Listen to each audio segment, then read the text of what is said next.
How you doing, man? I'm okay. Yeah? I'm in the midst of things. Yeah? Yeah, it's a constant upheaval, I would say, in my life for the past 3 years. It's not slowing down, but it's Yeah. really good. Like that's, I mean, I can get into it. I don't want to get into it right in a second, but it is the hardest, most Yeah. difficult time of my life. But I know that it's so good at the same time, and Yeah. I wouldn't change it. But it's like you take 35 years of conditioning and hmm all that and trying to uproot that and get it out. Man, I mean, it's a testament to how our bodies and brains are designed to work, that these things work so well that it's just there's so much background programs running and things that are hmm happening below the surface that it's just like you got to be really conscious and be like, okay, what is this? Where is this? How do I get this out of here? Anyway, that's that's the short version of like I feel terrible, but it's all good. Yeah. That's it. It's not even about how do I stop feeling terrible. It's just like how do I change my whole worldview that has said feeling terrible Hmm. is something I should be avoiding the whole time as well. Right. And actually Exactly. realizing, oh, this can actually be a healthy, good process. Right. Um, Which is my upbringing in the charismatic church oh, of course, was right? don't feel bad. If you're sad, there's something wrong with you. You've got to be positive. You've got to be upbeat. You've got to, you've got to pray Yeah. that sadness away, pray that depression away, pray that sickness away. Someone you love died. Well, you just pray and you'll feel better, and God will restore you from your grief. Like,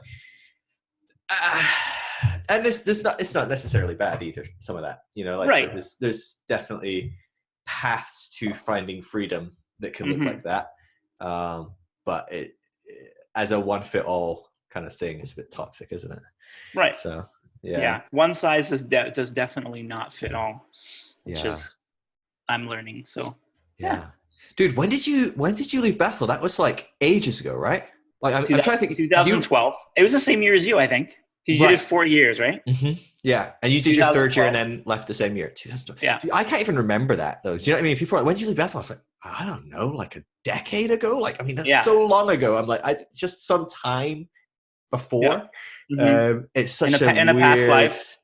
Yeah. Do you? How do you look back on that time? It was a good time. Like Yeah. I had a lot of fun. I met a lot of people. Obviously, yourself. I am. I'm where I am in the world because of that. I, Yeah. met like Denise and Caitlin and Connor, and hmm I wasn't doing any. I didn't know what to do after. I went back to New Brunswick, which is where I'm from, Yeah. and I didn't know what to do, and there was nothing happening there. And Denise was like, "You should just move out here." And it's like, "Okay, I'll come out and hang out." And I didn't know if it was going to be like a year or whatever, but it was good to have like a place to, I guess, transition into the real world where Yeah. there was a good community support system, because that year was really bad for me. Yeah. coming out of that environment. And I also like broke up with my girlfriend at the same time who I was dating there, and it was just really, really bad. Really Yeah. hard. I shouldn't say bad. It was really hard. Yeah. um, Was there faith stuff going on at that point? You were already starting to. Um, it's not exactly, but I look back on my life, and I think when I was like 21, so I'm 35 now. So like way before I ever went to Bethel, it was actually shortly. I went to Mozambique in 2005 when I was 20 years right. old Wow. with Heidi Baker, and that was where I didn't meet Bill Johnson, but Bill Johnson came and spoke when I was there. Um, like so many people that that I met there ended up going to Bethel afterwards, like Wow. immediately. I didn't That was do a that good right message away. Bill gave then. Yeah. Like, So see you, it's like, Heidi. I'm going to Bethel. yeah. So, but around shortly after that was when the book Velvet Elvis came out, Yeah, I was and gonna it say. was kind of Rob Bell, man. I was thinking about this in the shower today. I was like, you know what? I watched Rob Bell like Numas and stuff when I was in youth group, and we showed it to our youth group, like a lot of those videos. But I was like, I totally forgot he existed until I remember I crammed into like your living room one day. My living room? One night. I think it was your living room. Maybe it was somewhere else, but I can't remember what year it was or when. But like we were all crammed in, and you were like, dude, we've got to watch this. It's like a Rob Bell. And I can't remember if it was, I think it was maybe Drops Like Stars, or maybe it was the first Everything is Spiritual. Everything is Spiritual. I can't remember what it was, but I was like, oh yeah, Jordan like kind of reignited my love for Rob Bell, because he had dropped off the whole thing. That's so funny. And so yeah, that's really cool. Sorry. Yeah, well, I know that's fine. I was 21, and it was kind of this thing where I had like, in the same way that I was at Bethel and then I left, and it was like really difficult. I was in Africa, and I was like, I watched blind people get healed and deaf people be healed, you know, and like all of that, you know, it's just all of that incredible stuff is awesome. And I came home and I was like, what the fuck is this? Like, what am I even doing? Yeah. Like, what does my life even mean anymore? I like don't know what to do. And I was like, it was the same kind of thing. I was like, I got depressed, and I was like, I don't know what to do with my life. And so I moved to a new city. I had some friends who planted a church. I was like, I'm just going to hang out with these guys because I know them and I love them. And around that time that book came out, and I was like, it spoke to me like nothing else could. It's like, I can be a quote unquote Christian and not be an asshole. Essentially, it was like, because I was at the same time, I was like, there's all these things that I'm working through in regards. And it wasn't like, I wasn't questioning a lot of like, I don't know, core tenets of the faith, I guess I would say. Yeah. But it was like, there was a lot of like bigotry and just religion. And I had always really struggled with that stuff. It didn't make sense to me. I'm like, why can't we just love everybody? Like, what is wrong? Why can't we just, everyone love everybody and be happy and get along? And then I remember so specifically, like Rob talking about in that book about a trampoline. Do you remember this? I can't remember that book. It's so long ago, man. I haven't read it. My memory is terrible. I might reread it. Yeah, I got to pick it up again. His new book, did you hear Everything is Spiritual is coming out as a book? I'm getting an advanced copy. I'm excited. Yeah. Really excited. I don't know. It feels to me like, I don't know if he would say this, but like it feels like the culmination of all his work. Yeah. It's like, but I don't know. That's what it seems like. But so he talked about beliefs and how a lot of Christians would build a brick wall of beliefs, and each belief is like a brick, essentially. It's like, if you pull out this belief, then the structural integrity of things compromised, it will fall apart. And he's like, I like to think of it as a trampoline. You have all these springs on the outside of the trampoline, and like you take one out and you can still bounce. It's not, it's not compromised. And I was like, yes, I can actually be a Christian and follow Jesus without believing some of these really stupid things that I just really don't think matter. And so I will honestly point back to that and say, like, that was the beginning of my deconstruction. Wow. Yeah. Because it was so different than what I had known up to that point. Yeah. And it's kind of like, I've been a fan of Rob ever since. I remember we were at Bethel when Love Wins came out, and there was like the uproar. And dude, I read it and I was like, what is the problem? Like, that book did not say anything particularly controversial. When I think of some of the conversations we were having, like just as students amongst each other and just different people I was talking to, I'm like, dude, this book is not like controversial in the grand scheme of things. Like the conversations people are having say way more controversial things. Yeah. People go, oh, what is it to be saved? Or what is this? Or man. That was such a. I remember you going. You went down south, and you went to is it Sacramento or something? And you prayed for Rob. I vaguely remember this. I went to San Francisco. It was the Drops Like Stars tour. Okay, yeah. I went with David Staley, and Amelia Fuller. Okay, remember those guys? Yeah. And we were just like, we got tickets. We're like, we're gonna go, and it was at this theater in San Francisco, and it was great. And I remember we were watching it, and like. Partway through or before, he said like he's got like, I don't know, he had like strep throat or something, right? And he was like really sick, and we were all like with him and like we want to pray for him. Obviously, being in that environment, it's like pray for healing. That's Yeah. the thing. So we did. There was like a meet and greet thing. So we got in this line and then we prayed for him. The best part of it though, like for me at least, this is totally vain.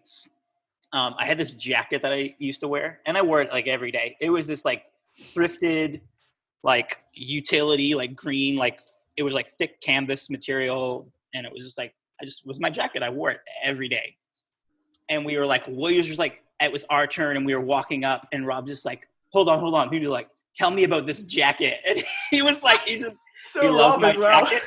I know, right? Tell me about this jacket. He just yeah. So it was like, for me, it was like, that was such a highlight of. Dude, you got like a full-blown like fashion cred right there. Yeah. So no, it was just so funny and obviously played to my ego quite a bit. Yeah, of course. But then we talked to him and prayed for him, and after we prayed for him, he's like, I should bring you guys on tour with me, and it was like obviously really silly, but yeah, it was that I got to meet him, and like he's one of my heroes to this day, and yeah. I would not be where I am without him at all. I mean, I listen to his podcasts continually, and a lot of the stuff he's saying right now is him and his wife talking about. I don't know if you listen. I don't. I wish I did. Every time I do listen to something, I'm like, oh my God, this is just, it's water for my soul. But I don't get time to listen to podcasts very often. And when I do, I tend to avoid spiritual ones because I feel like it just messes with my mojo of what I'm trying to work on. And I end up getting distracted by someone else's thought or idea. So I tend to watch some sort of like ridiculous, I'll just listen to a podcast with like a quantum physicist because I'm like, oh, that's interesting. But I don't know what it's got to do with like, who knows? Yeah. But yeah. Him and his wife were talking about just like what it's like to be in this world. And his wife talks a lot about like anxiety and like that really speaks to me. That's something that I have learned that I struggle with a lot. But yeah, there's something about them that just resonates so much with me.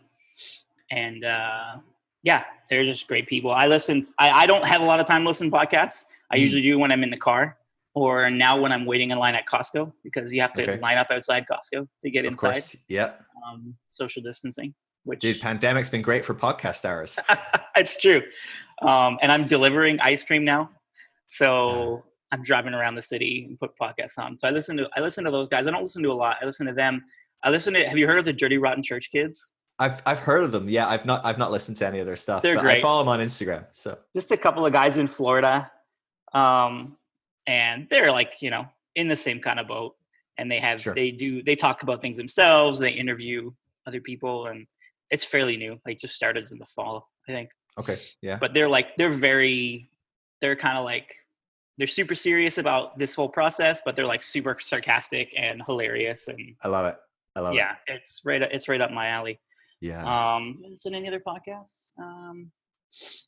I listen to Pete Holmes actually a lot. Did you know Pete I love Holmes? his podcast. Yeah, because he strikes the balance where I listen to his on and off, where I'm just like, it's all very it's fascinating because it's comedy, it's like interesting celebrity people. Like, I mean, I've not heard of most of them because I'm not very cool and into pop culture. But what I love about it is deeply, it's very spiritual. Like he is so intent on like going like, yeah, but let's get to the depth of that. Why does that humor work? What do you think about life, about everything? And so I really like those kind of conversations. And I just think he's one of the most like upbeat, amazing people ever, right? He is so high energy. I'm just like, he's like a dog, honestly. Yeah. He's like, he's everything I want in a dog, but he's also everything I fear in a dog. I fear that if he was like my best friend or something, I'd be exhausted. And that's why I don't have a dog as well. Because I'm like, I love the idea of a dog, and having a dog there, it's always upbeat. It's always there for you. It's really supportive. It's always happy to see you, but also it's constant, right? So when you want some space, it's still like, hi, how are you? Hi, I exist. Let's go for a walk. Hey, I haven't been fed. Hey, why don't you pet my head? And I'm like, I can imagine like someone like Pete being that high energy. I'm like, oh man, that would exhaust me as an introvert. So yeah, no, I'm the same. Have you seen his special on HBO? The show, not special, Crashing. His show, Crashing. I haven't watched it yet. It's on my list. Good. It's really good. You should watch. I've heard great things. Yeah. I have zero time to watch TV. Okay. I have I run a business and I have 2 small children, so that's it. That's the end. it's You'll catch it in like 2030. yeah, exactly. No, we make time here and there, That's but funny. our kids are just at the age where they need all the attention in the world, and we're happy to give it to them, obviously. But yeah, it's an adjustment. But did you read his book, Comedy Sex God? Yeah, it's amazing. Really good. So I listened to it on audiobook. So I got the book, and then I had a Kindle, an Audible to burn. So I was like, I want to listen to Pete Holmes read this story to me. I started reading it, and I was like, I want to listen to him. It was so good. Another one that came out exactly the same time was Gungar's book. Have you read this? No, what's it called? Really recommend. It's called This. This. That's it. It's really confusing. Makes for amazing conversations. Have you read this? What? This. This is my favorite book this week. Who's on first? It's this dude. Where's my car kind of scenario? Like, what's nice? Yeah, it's good. Really good. Sweet. I'll have to check that out. I'm always looking. It's another thing I have is a long list of books that I want to read as well that I don't get to read very much. It's in the same remit as like Pete Holmes's, where it's a biographical book. So he explores different ideas and things, but it is just you kind of doing his story and listening to him tell his story, reading his story, which I love that. I love that kind of pacing. Yeah, I love biographies, obviously. And especially Pete's. I was like, this is me, right? Like, this speaks so much to me, especially all the stuff about like porn and sexuality. I'm just like, this is my life. Like, and to hear, I mean, it's like, like everybody goes through very similar things. Every teenage boy is like, oh yeah, I've done this. If I've grown up in the church, right? Yeah. But I read that, and I don't know what it was about it specifically. But I felt so much freedom in regards to sexuality after the fact. I guess like it was like nothing changed in like what I do or anything, but it was like I felt like a shame lifted almost just from reading that book. I was like, this is amazing. He had an amazing podcast with Nadia Boltz-Weber. I don't know if you've listened to it, but it's worth that. That name sounds familiar. She's the she is the pastor. She's like what is she? Is she a Lutheran pastor? But she wrote a book called Shameless, and she is the person. I'll tell you what, she's the person of. She's the person that got everyone who was like deconstructing, going through some sort of like deconversion, like separating some of their faith from where they're at and stuff, to send in their purity rings. She melted them all down and made a giant vagina, like a big vagina statue of like, let's actually start valuing sexuality rather than like shaming it. And their podcast was so good because they're just so blunt and candid and talk about this. And you're like, this is probably the conversation we should have been having in church rather than the conversation we had over and over and over and over again. It just creates shame and guilt and anxiety, and it just feeds our depression and our neuroses. And it's just, man, it's just not a healthy conversation. It is. And it's just the narrative across so much of the church. It's just, it's crazy, man. Why do you think that is? I'm curious to hear if you have thoughts on. We can camp here for a little bit because I really have a lot of things to say in this respect. Okay, well, why do you think it is? And you got loads to say. Well, I don't know. Well, I think I think a big thing that people don't understand in the Christian church, and I'm just trying to figure this out. I don't claim to have any expertise or anything. I'm not educated. I'm not an educated person. I like to read, but that's about it. So it's a good education. For anybody watching or listening, I hope this doesn't come off as arrogant or that I'm like, this is in my opinion, my hypotheses types of things. I really don't know. I'm just trying to figure things out for myself. Because I'm so used to just, for the most part, listening, finding out what other people say and listening to what they think, because that's what I was taught to do growing up most of my life. I think our culture, our Christianity and our culture in the Western world are completely and they cannot be separated. And I don't think a lot of Christians think that. I think they have this thing where they think, oh, we're operating in the kingdom of heaven. We're a separate entity, but we are so influenced by the capitalist culture, consumerism. Obviously racism is a huge part of like North American, at least. I don't know exactly what things are like in the UK. It's still in I there. can say Looks North different, American, but yeah, Canadian and the US, they're very, very similar in a lot of ways. We are slightly more progressive in those terms. We have like a more liberal government, which I'm super thankful for. We have healthcare, super great. Bonus, especially right now. Yeah, so there are definitely some better things, but there's also some really terrible things as well that I still recognize. Anyway, the whole thing about like the church culture and this, trying to be this other entity, it's not reality in my opinion. It's like, obviously, especially when all the support for Donald Trump came out, and it's like, oh, these people, for me, it was like, especially seeing leaders who I really admired, like be like, yes, he's the man. Like he's God's man for our time. I'm like, for me, it was like, oh, okay. It's kind of eye opening. I was like, these people they're just people. These leaders that I held in such high esteem, it's like, they're just normal people, and they're doing the best with what they have. And they are also susceptible to these types of things, and like the culture, and especially in North American culture, that specifically the American ideal of like, pull yourself up by your bootstraps. If you work really hard, you can make it, like that is not a reality. It is not a real thing. And so there's a lot of looking down upon people who feel like they can't do that, but it's just like, it's unfortunate because I'm in the most privileged demographic in the world. I am a straight white man, and I've been working in my life to recognize how my privilege affects me and affects the world around me, and being like, it's not fair. Like, it's really not fair. And I really sometimes I'm like, I hate it, and I want to try to upend it and do what I can. I'm like, I don't know how to upend these things.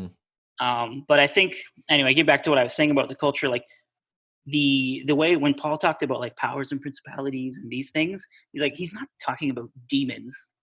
He's talking about these systems of corruption that exist in the world, and the way that the world is structured that benefit a few and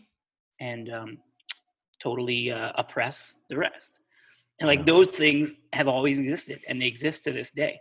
And like, when Jesus came, he came to upend the system. He came to show us what it looks like to live, and to upend the religious system, the political system, and say, this is not the way the world should be structured.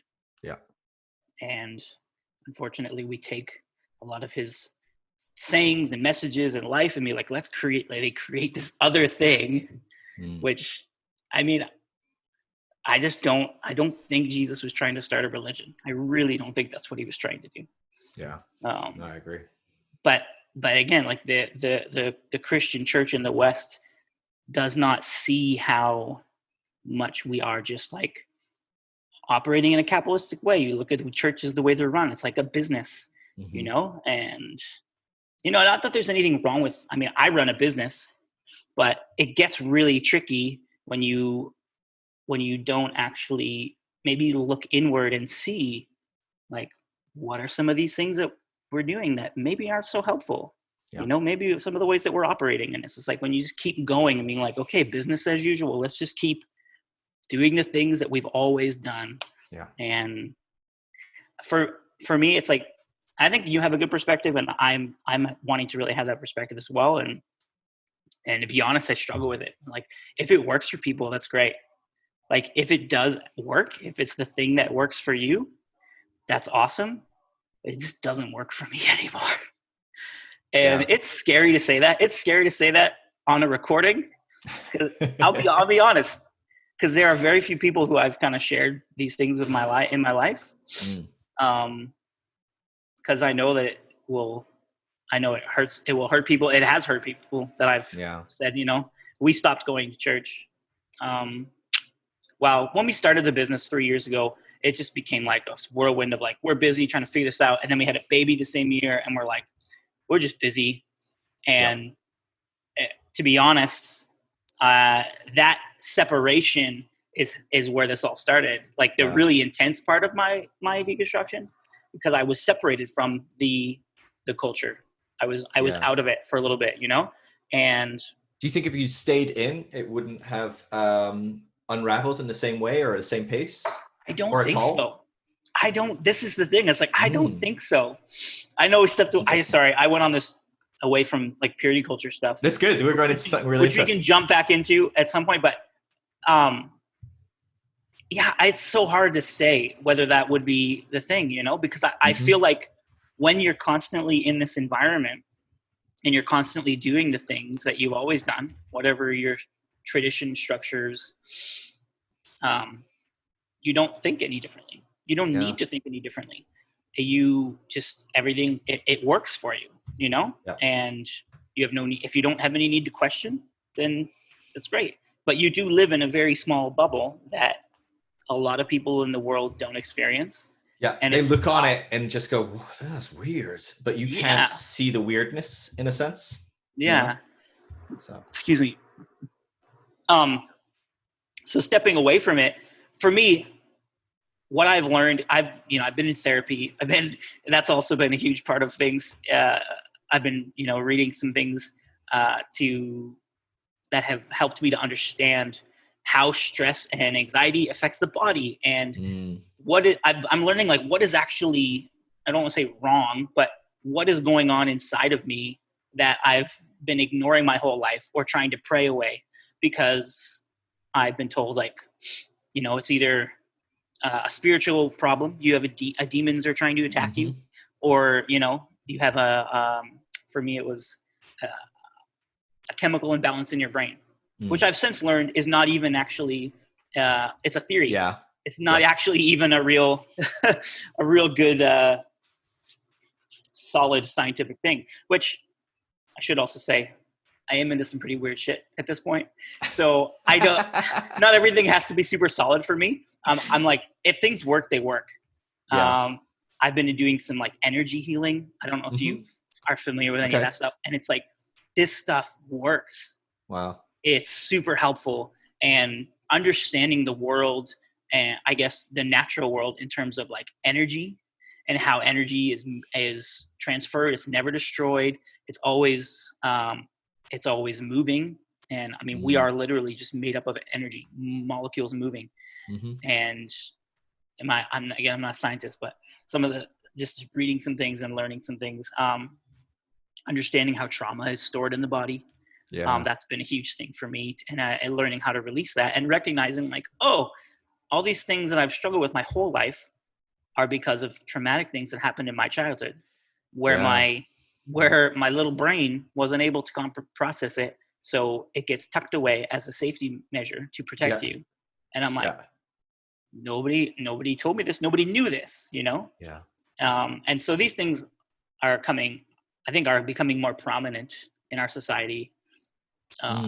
These understandings, and there's like, so we're learning how to understand what a human is, and how we operate, and how things actually happen in our body. And for me, it was always this push away, it's like, don't look at that, don't talk about that, don't think about that, it's darkness, the devil, whatever. It's really scary, right? Because it basically leaves a whole strata of society, because no one's not affected by this to some degree or another, right? Of course, like, some of us have a little less neuroses than the others, and some of us have a bit more depression and a bit more anxiety, or a bit less. And, like, we've all got our stuff, and we've all got it to different degrees. But like, the concepts that if it isn't quote unquote biblical, if it isn't doesn't have the name Jesus in it somewhere, if it doesn't have, like, if Bible verses its tagline, like, you got to be really careful. That's worldly. That's that could be the devil. It could be flesh. It's New Age. It's flesh. It's New Age. It's this. And it holds so many people back from finding the healing they need by prescribing what healing can look like. It's one thing that I thought Bethel did quite well in some senses. I love Paul Manwaring's thing because he had been a nurse. And so he comes into this big healing location. And it was like a really big thing, like you get healed or whatever. And he had cancer, I think. I can't remember what kind, but he had cancer and he didn't get healed by people praying for him. And he's like, at Bethel, right? And you're like, well, that's not ideal, because like, you know, that would be ideal if our leaders were actually like walking the walk and getting healed the way they should. But his whole thing was like, no, like another way God heals is that over tens of thousands of years, he goes on a journey with humans and helps us grow in our intellect and our understanding of the human body and our skills and our abilities and our fine motor control. And bit by bit, we get to the point where we can surgically cut the body and remove sickness, and we can let the body heal and assist it in its healing. And that is an amazing miracle. And I love that in that area, Bethel really grabbed that kind of thing. And a lot of churches are starting to move in a bit more of a way where they accept the medical community. Because I know growing up, I remember my family were connected to these people that went off and went and joined this church movement where, like, I think their kid died because this church movement required you to like throw your medicines away, not go to doctors, because if you believe in healing, that's just a lack of faith. You wear glasses, you should take them off and just live without them because God will heal you. And by using glasses, it's a lack of faith. And like people probably get hit by buses and stuff. You know what I mean? It's like at a certain point, it's like, well, we gotta understand that some of this stuff, like what is God in, what is God not in? For me, I'm starting to realize, well, God's in it all. And actually all of this can be a path of the Spirit leading us into truth, how the Spirit heals. Like you're talking about, we're all energy and we're all like constantly in ebb and flow. Well, like we know that the more we like dig into like the quantum, never mind like the actual like basic physical structure of our body based on physics of like atoms and electrons whizzing around everywhere. But you start digging into the quantum level and it's like, holy crap, what is even going on in our bodies? Like what is all this stuff?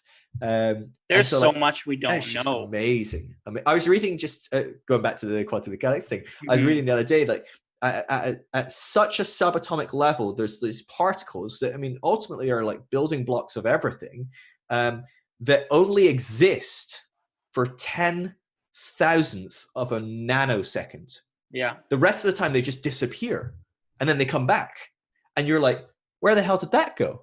Because it's not anywhere we know of. And that's where you get people thinking, like, oh, maybe there's multiple world theory or like all the dimensions. But it's like, but if you start building up on those building blocks and you go up, there's you and there's a chair you're sitting on. And it's going in and out of reality 10,000 times a nanosecond. Like, what is happening right now? And so there's things like that. You're just like, okay, maybe, just maybe, this isn't as black and white as picking up a text from antiquity and going, oh, how did they heal? Right? Yeah. Well, they had the like witch doctors come around, or the healer, and the whatever. Jesus wasn't the only healer in the New Testament. There was loads of healers around his time. Yeah. And they genuinely seem to be able to heal people. That's not what set Jesus apart, was that he healed people. But we gravitate to those things, don't we? But I think you're right in the sense of like we're missing out by not exploring beyond the kind of the little paradigm. For me, it's like it's like you grow up a certain way, and when you're a child, I don't want to use the term, I don't know a better term for it, but I'll use the term indoctrination because I don't know a better term. But when you're a child, your brain is a sponge, and you're taught, if whatever you're taught, you accept as reality, right? And so I was in a place of like my home was very unstable. My dad was unfortunately a very angry person. Looking at it now, I can see, he had all this emotional trauma in his life that he wasn't able to process. And so it would come out in times of like rage or whatever. And I recognize that now because I feel that in my own life. I can feel the times where I'm like, I feel stressed. I feel burnt out. I'm trying to run a business. And then my kids are like, and I can feel that building up inside of me, and that energy, that emotion needs to be released in a healthy way. And so I learned that from a very young age, I was not in a safe place. And so my what is it called? The flight or flight system, like my nervous system, it was constantly in a state of stress. And it was like, I have to protect myself. That's like, obviously your body's not thinking conscious thoughts, but it's like your body does things to protect yourself. Mhm. And so when you're that little, and these are the things that happens, that's the way your body's wired. Because when you're that small, your body is setting itself up for your entire life. And so all your neural pathways, everything about your body, how it's growing is kind of setting things not in Yeah. stone, but it's like it's creating things like, this is the way you're going to be. Yeah. And we learn from our parents what life is supposed to be like, and our parents model things. And so kids who grow up in abusive homes, they think it's normal. They don't know any different. Yeah. They think this is It's wild. reality, and so it's like that's a big challenge. But for me, it's like, I was in this unsafe place, and I threw myself into the charismatic world as a way of protecting myself and keeping myself safe. I would say coping with life. And we all have Sure. coping mechanisms, and coping is fine and normal. Mhm. Some are really unhealthy. But I would say, like, doing that saved my life. I probably would have Yeah. killed myself. There were times even Wow. within that context where I felt like killing myself. Um, but looking back now with this new lens that I have, I see like these times where I would like have these emotional outbursts, and I'm like, what is wrong with me? And for me, it's like, okay, a demon is attacking me. This is what I thought. And I had pastors, leaders Mm. tell me that. I'd be like, I has had this emotional outburst. I don't know what's going on. They're like, it's a demon. It's like, you got to pray. And I'm like, okay, I'll do that. I don't know what else to do. Mhm. And this is when I'm an adult, even at times too, not even as when I'm a child. Yeah, yeah, yeah. So, but I recognize now, I'm like, oh, this is the pain that was in my body from the time I was a very young child, Mm. trying to get out, trying to be processed. What I've learned is that the only way to actually be healed is to go into the pain. I Mm. remember when I first started therapy a couple of years ago, and my therapist would get me to describe, like, because I would always feel this intensity in my chest. It's like this pressure. She's like, what is it? What is it? And it's like, I feel like, she's like, visualize it. And I feel like it's this tightness. And she's like, there's these hands clamped around my heart. Mm. And in my mind, at first I thought, somebody or something is trying to keep me in bondage. And then we were talking, and then I realized, like, these were my hands were holding on, because I did not want to let this pain out. I did not want to Mm. feel it, because it was terrifying. And over the time of therapy and doing some other modes of healing, I've opened up, and it has been overwhelming. And Wow. I get it, why people don't want to open that can of worms, but I'm just like, I'm stubborn and determined. And it's like, I'm not going to do anything half-assed. I am going to when I get up the courage to do something, because I am Enneagram 9. So I love to avoid things typically. It's my unhealthiness as an Enneagram 9 is to check out and avoid. I'm really good at that. But when I really determined to do something, I'm like, I'm going to do it all the way. So I'm like, I'm going to get into this pain and figure out what it is. And learning that I was never taught how to regulate my emotions. I was never Mm. taught how to feel my feelings. It was always something that was just shut down. And then it would pop up in like crazy emotional outbursts. Like I said, either it was like there was rage, or I would just cry uncontrollably for like at the drop of a hat for like no reason. I'm like, why? What is, and for me, it's like, what is wrong with me? And it was like all this shame of like, why are you so sad? And in the church, and in the happy church, it was like, why can't you be happy? Like, what's wrong with you? I had people, unfortunately, at Bethel, fellow students and others, be like, it's like, just choose to be happy. The joy of the Lord is your strength. And it's Yeah. just like, yes, for me, it's like, I get all that stuff. Like, I read and memorized the Bible so much, like when I was a kid. Like, I have so much Bible knowledge in my brain still. It's like, I get it. I get everything on an intellectual level. Like, it makes perfect sense. And so for me, it was always this separation of like, why do I believe all these things, but my experience is this. Yeah. And I know, at Bethel, they would say like, well, you have faith and you trust, you take a step and trust in the belief, and then your experience will line up with that. I do not believe that anymore. Yeah. I used to believe that, and I was like, that's not true. Yeah. That is actually just, it's following a pattern and a principle, and it's religious, and it's denying people's experiences, Yeah. and it's not healthy. Yeah. Well, it's the thing of like, you can have a prayer meeting that gets together and they'll pray 30 things over an hour, and then they get back the next week and they go, oh, let's celebrate our testimonies, and they celebrate the 3 things that happened that they prayed about last week. But it's failing to see that actually 27 of the things they prayed about didn't change. And it's like we have this confirmation bias of like, we focus on the successes, so we look at it, and it's why like have you heard of The Secret, the book, and Yeah. whole like just visualize and it'll become reality and all that. It's very, very charismatic, but it's like it's that concept. But what's interesting is what they did is they went out and they interviewed all the successful people, and they were like, how did you get there? And then they go, oh, well, I just like pulled myself up my bootstraps, right? It's the capitalism thing, or I just visualized it. I just went for it. I just, I saw what was there and I wasn't there yet. So I just filled it. I just went for it. I just moved forward, and the universe filled in the gaps. But what's interesting is you could also go and talk to most of the people on the street, homeless, and say, how did you get here? And they might even say the same answers, but you don't ask those people. And so what you're looking at is not the answer for how to become successful, because you need actually to look at everyone that wasn't successful and see where the same answers are given, because they're clearly not the right ones, and actually look for what's different.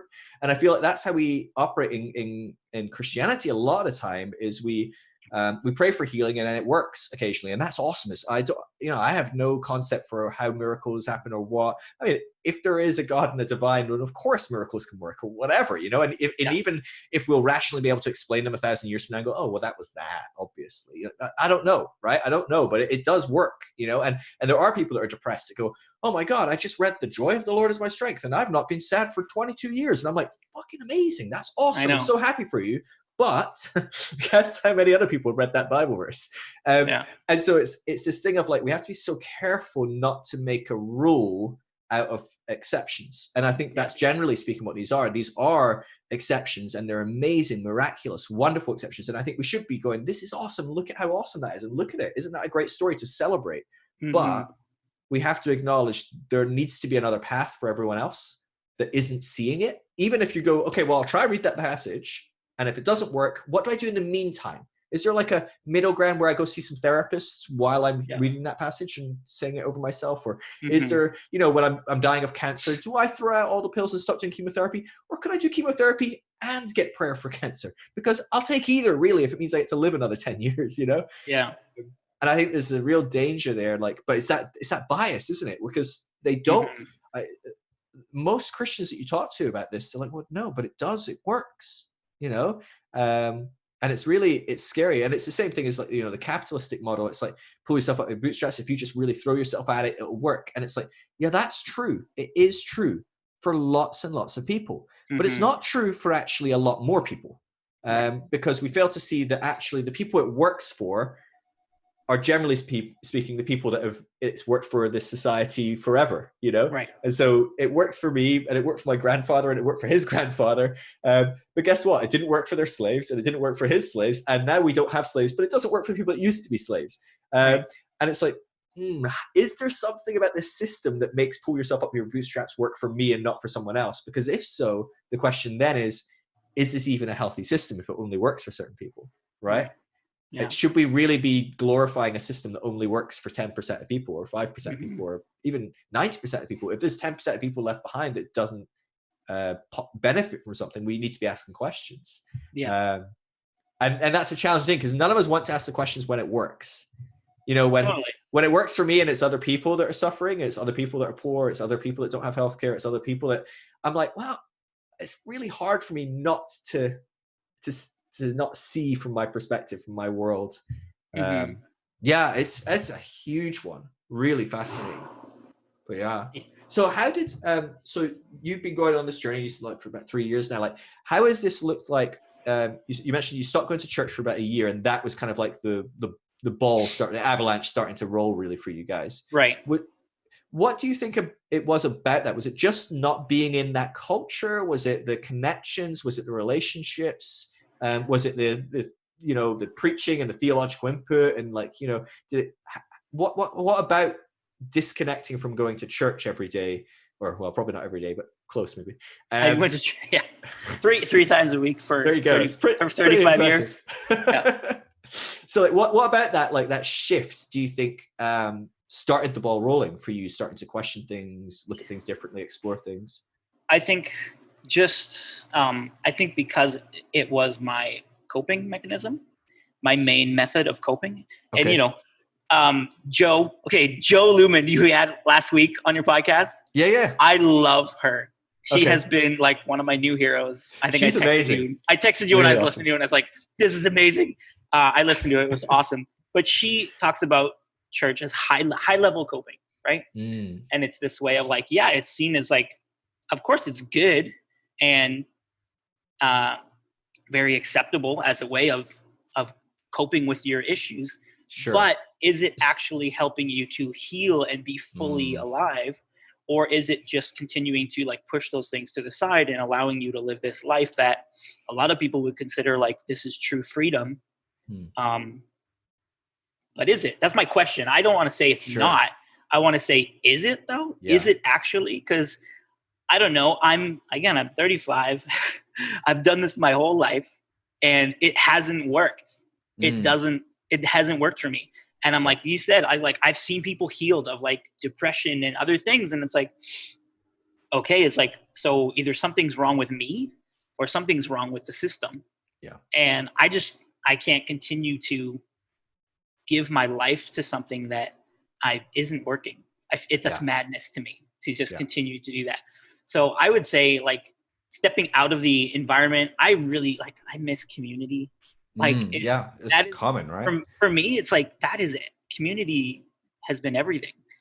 And I know that this is a transitional time, and I know that I will have community, and I have good friends outside of the church too, and friends who are in the church. And it's tough because it gets really messy when you decide to make a choice like this, and it affects relationships. You just can't. It's just impossible for that not to happen.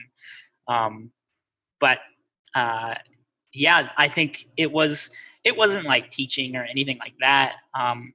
For me, I began to see that the actual the act of worshiping, singing songs was very triggering for me.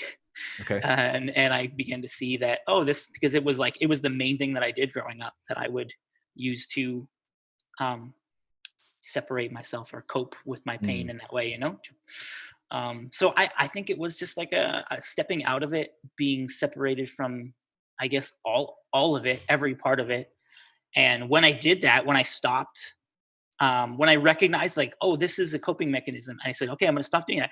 I stopped reading my Bible. I stopped praying. I stopped doing all the things, and all this pain came flooding out of me. Wow. Which to me is like, I can look at it and say, this is really bad. And it's because I stopped doing these things. If I do these things, then everything will be better again. Yeah. Well, that's how a lot of people would frame it, right? I mean, exactly. They would go, obviously you stopped going to church. Of course, all this stuff came up when you like, yeah. And I can look back in my life at times where I've like really struggled emotionally, and I can be like, I wasn't praying as much. I wasn't, reading my Bible. Like, I gotta get back to those things. I gotta spend time with God. And like, if I do that, then I'll be okay. And so that to me just shows me that it's like, it's a coping mechanism. And again, I've had incredible experiences with God. I have had genuine encounters, and because God meets you where you're at. I don't think, I do believe God is so good in what little we can understand of God, and the universe and whatever you want to call it or they, because we don't really know. We have no clue. Yeah. And I think, the certainty with which a lot of people say that they know is really unfortunate, because we can be convinced of things, but again, it's that bias. It's like, this has happened to me. This is my experience. So this is reality. And I think we just need to say, maybe this is my reality, but it's not many other people's reality. Yeah. So when all that pain came up, I was like, okay, I'm going to sit in this, and I'm going to work through this stuff. I just learned what the shadow self was. Carl Jung. I don't know if you're familiar with his his theories, and it's like, oh, this is a part of me. And for me, it was like I was always this demonic thing, this anger, this fear, this ugly thing. It's like, don't look at it, don't acknowledge it, and just pray it away. And it's like, no, this is actually a part of me. And when you embrace those things, you find freedom. You find like, oh, it's not scary. I don't have to be afraid. This is all just very normal, and it's a human experience. Yeah. And it's going to be okay. And so like I'm in the, I would say I'm in the throes of it. I have good days and bad days, and it's especially hard with children. Man, I could talk so much about what I've learned about being a parent in 2 years, not even 3 years. Because I have some very strong opinions on raising children and how and doing things differently than what the cultural norm would be. Sure. But I guess to answer your question, I would just say is like it was a coping. It was all just a coping mechanism, and stepping outside of it brought me to that place. And I would say another book that I read, which is crazy because I read this book when I was in my 3rd year at Bethel, Insurrection by Pete Rollins. Have you read that book? Yeah, wow. Okay, no, I love Pete Rollins, though. I'm surprised, man. You're reading it back then. I read it then, well, because Rob Bell mentioned it. So I'm like, I'll try this book, and I couldn't finish it because I was at Bethel, and it was so not Bethel. Yeah. Oh gosh, yeah. And then I picked it up a couple years ago, and I was like, this is amazing. And he talks about how basically most Christians, we want resurrection, but we don't want to die. And we skip over the death part. Yeah. And we just, it's like, it's spiritual bypassing. I don't know if you're familiar with that term. Yeah. I learned about that term recently. I'm like, this makes so much sense. And it's just like bypassing all the things to get to this good result. And so like his ideas of like how we use church and pastors to put them in the place of like, as long as the pastor's good, we look to the pastor and we feel good and we don't have to question things. And like that to me is like shows me how many pastors can't show that they have doubt or fear or, and it's like they have to have this present this reality that everything is good and God is good all the time. Yeah. Talk about stressful, right? Can you imagine people saw you that way? Literally all looking at you, 100 people, 200 people going, oh, well, at least we know that Jordan will never fail us, always knows the answer to everything, always gets everything right, is the perfect father, is the perfect husband, he does everything perfectly, his business is going to be perfect. Like, you're just like, Jesus, I'm going to die. Like at any moment I could slip up in any way and I'm done. It's a terrifying thing. Really, but I have felt that way my whole life. Like not because I have a position that people look up to, but I felt this pressure to be this perfect person in every way. Well, that's what God wants. Yeah, how dare you not be that?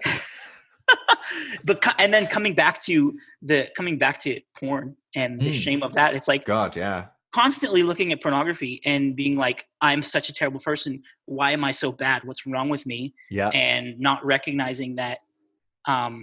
For me, recognizing that pornography is, a symptom of what is actually going on, and it's a way of coping with the pain. Mm-hmm. You're familiar with Gabor Mate? No. He's a Canadian doctor. He's written a few books, but the book that he wrote that I love is called In the Realm of Hungry Ghosts, and it's about addiction. Okay. And he's worked with like hardcore drug addicts in Vancouver, and he tells a lot of their stories. But he basically says like the way that people talk about addictions is wrong, and every single person that he has worked with has hardcore severe trauma, whether it's like sexual abuse, physical abuse, and he's like they use these things as ways of coping. And so, any type of addiction that in my opinion now, and looking at it myself, because I'm reading this book, and when I read stuff like that, I'm like, this is me. I recognize that these things, like this is my story, and it's not just my story. He's saying it's everybody's story. Yeah. And he talks about his addiction to classical music, and he describes the process of where he like feels this pull, and it's like I recognize that, But for him, it's like my addiction is socially acceptable, so it's not a big, he's like. But he shines a spotlight on himself and says, why is this okay for me? But this person who is, into hardcore drugs that obviously are very destructive and destroys their physical health and their relationships, they're seen as bad people, when they're just the most traumatized and they need the most love. and we need to take care of them. And so I look at, you know, the pain that I had specifically related to my father, and I was using pornography as a way to soothe the pain, you know? But that makes sense. Not, so it's we not all talked have about those it. coping mechanisms. Totally. And we all have our trauma. Now, trauma is like, in the same way that coping mechanisms, we go, okay, it's probably better to, I don't know, go to church if it's a coping mechanism than to hardcore pornography or whatever, right? Maybe there's some sort of scale, or it's better to do that than to become an alcoholic and a heavy drug user or whatever. But like, ultimately, they're all symptoms of some sort of pain, suffering. And at the same time, any pain, suffering, there's maybe scales there as well, like where, you know, you look at your kids and you would wish on them 1,000 times that they have to deal with, you know, like people being mean to them at school versus, you know, being abused sexually or something. You know? So there's a scale of things of like, okay, we all kind of acknowledge there's this scale of like quantifying things as good or bad, and a scale in between, or how bad they are. But ultimately, when you're the kid and all you've ever experienced negatively is being bullied at school, that is as bad as something else. You know, it's this thing of pain is subjective. There isn't a quantifiable pain. So you can't, this is something I've got chronic pain. So this is something I've learned in studying pain, is that I could hit myself with a hammer in my hand at exactly the same point. You could hit yourself in the hands with a hammer at exactly the same point, with exactly the same weight, with exactly the same hammer, and our pain would be different. And we don't actually even have a very good way of measuring which was different or how different they were. The only metric for you to know how much pain that was how much do you feel pain? And the same for me. And so the same way as a kid who, you know, falls over and bumps their knee, if that's the biggest fall they've had so far, it literally is the worst thing that's ever happened. And that's the pain they feel. It is the worst pain they've ever. And so because of that, our traumas can be very light. So I hear stories of people like yourself that maybe had like less of a toxic or less of a healthy environment for parenting, maybe you're an angry father or things like that. My dad wasn't particularly angry. You know, he'd yell at us occasionally or like spank us or whatever, but like, it was relatively normal and fine for most people. I didn't have these horrific traumas, but actually talking to a therapist or something, they're like, well, I feel actually you got some serious trauma in there. You're just, you're looking at society and putting it on a scale and going, well, mine doesn't matter. Because I wasn't. And I used to do the same thing like that, right? Yeah, I wasn't physically abused, but you know, I would do the same thing. I'd be like, "Oh, mine's not nearly as bad as most other people." But then what we do is we then don't deal with it, or we don't acknowledge it, or we don't look at it. But the problem is that the scarring it does, and the pain and the suffering that it causes can be just as deep in a sense. And so I think it's a fascinating dynamic. And then you're so right in talking about that, like. Whose addiction, right? Some people like binge eat, and that's, dude. If I get down, I'm a bit depressed or anxious, dude, I am like, where's the junk food? I own an ice cream shop. Oh God, you're dead. I have unlimited access to free ice cream as much as I want. Work on your issues. You're a ticking time bomb. I know, right? But that's the thing. I have an extremely unhealthy relationship with food. I know that, and it's something that I'm working on. But it's. But it's acceptable to some degree, right? I mean, maybe a few people might go, oh, you know, that's terrible that you do that. But on the whole, people go, well, it's not, you're not hurting anyone really. And, you know, versus, I don't know, like turning into like a sexual predator or an alcoholic or, you know, there's lots of ways you can be really destructive, rage and like going into bars and picking fights and beating people up. Okay, all worse than going, you know what, I could have 2 cheeseburgers today. That's not as bad. You know, we can all quantify that on some level and go, you're not destroying. I guess we kind of have like circles, right? Is it hurting myself? Then it's hurting people I love, and it's hurting strangers. But like, it's fascinating to me how much that isn't. I don't know. Just we don't look at that stuff. We don't delve into that stuff. When we hear the word trauma, we immediately kind of go, oh, most people that have trauma, like severe trauma, go, yeah, okay, I've got trauma. I need to work on it, whatever.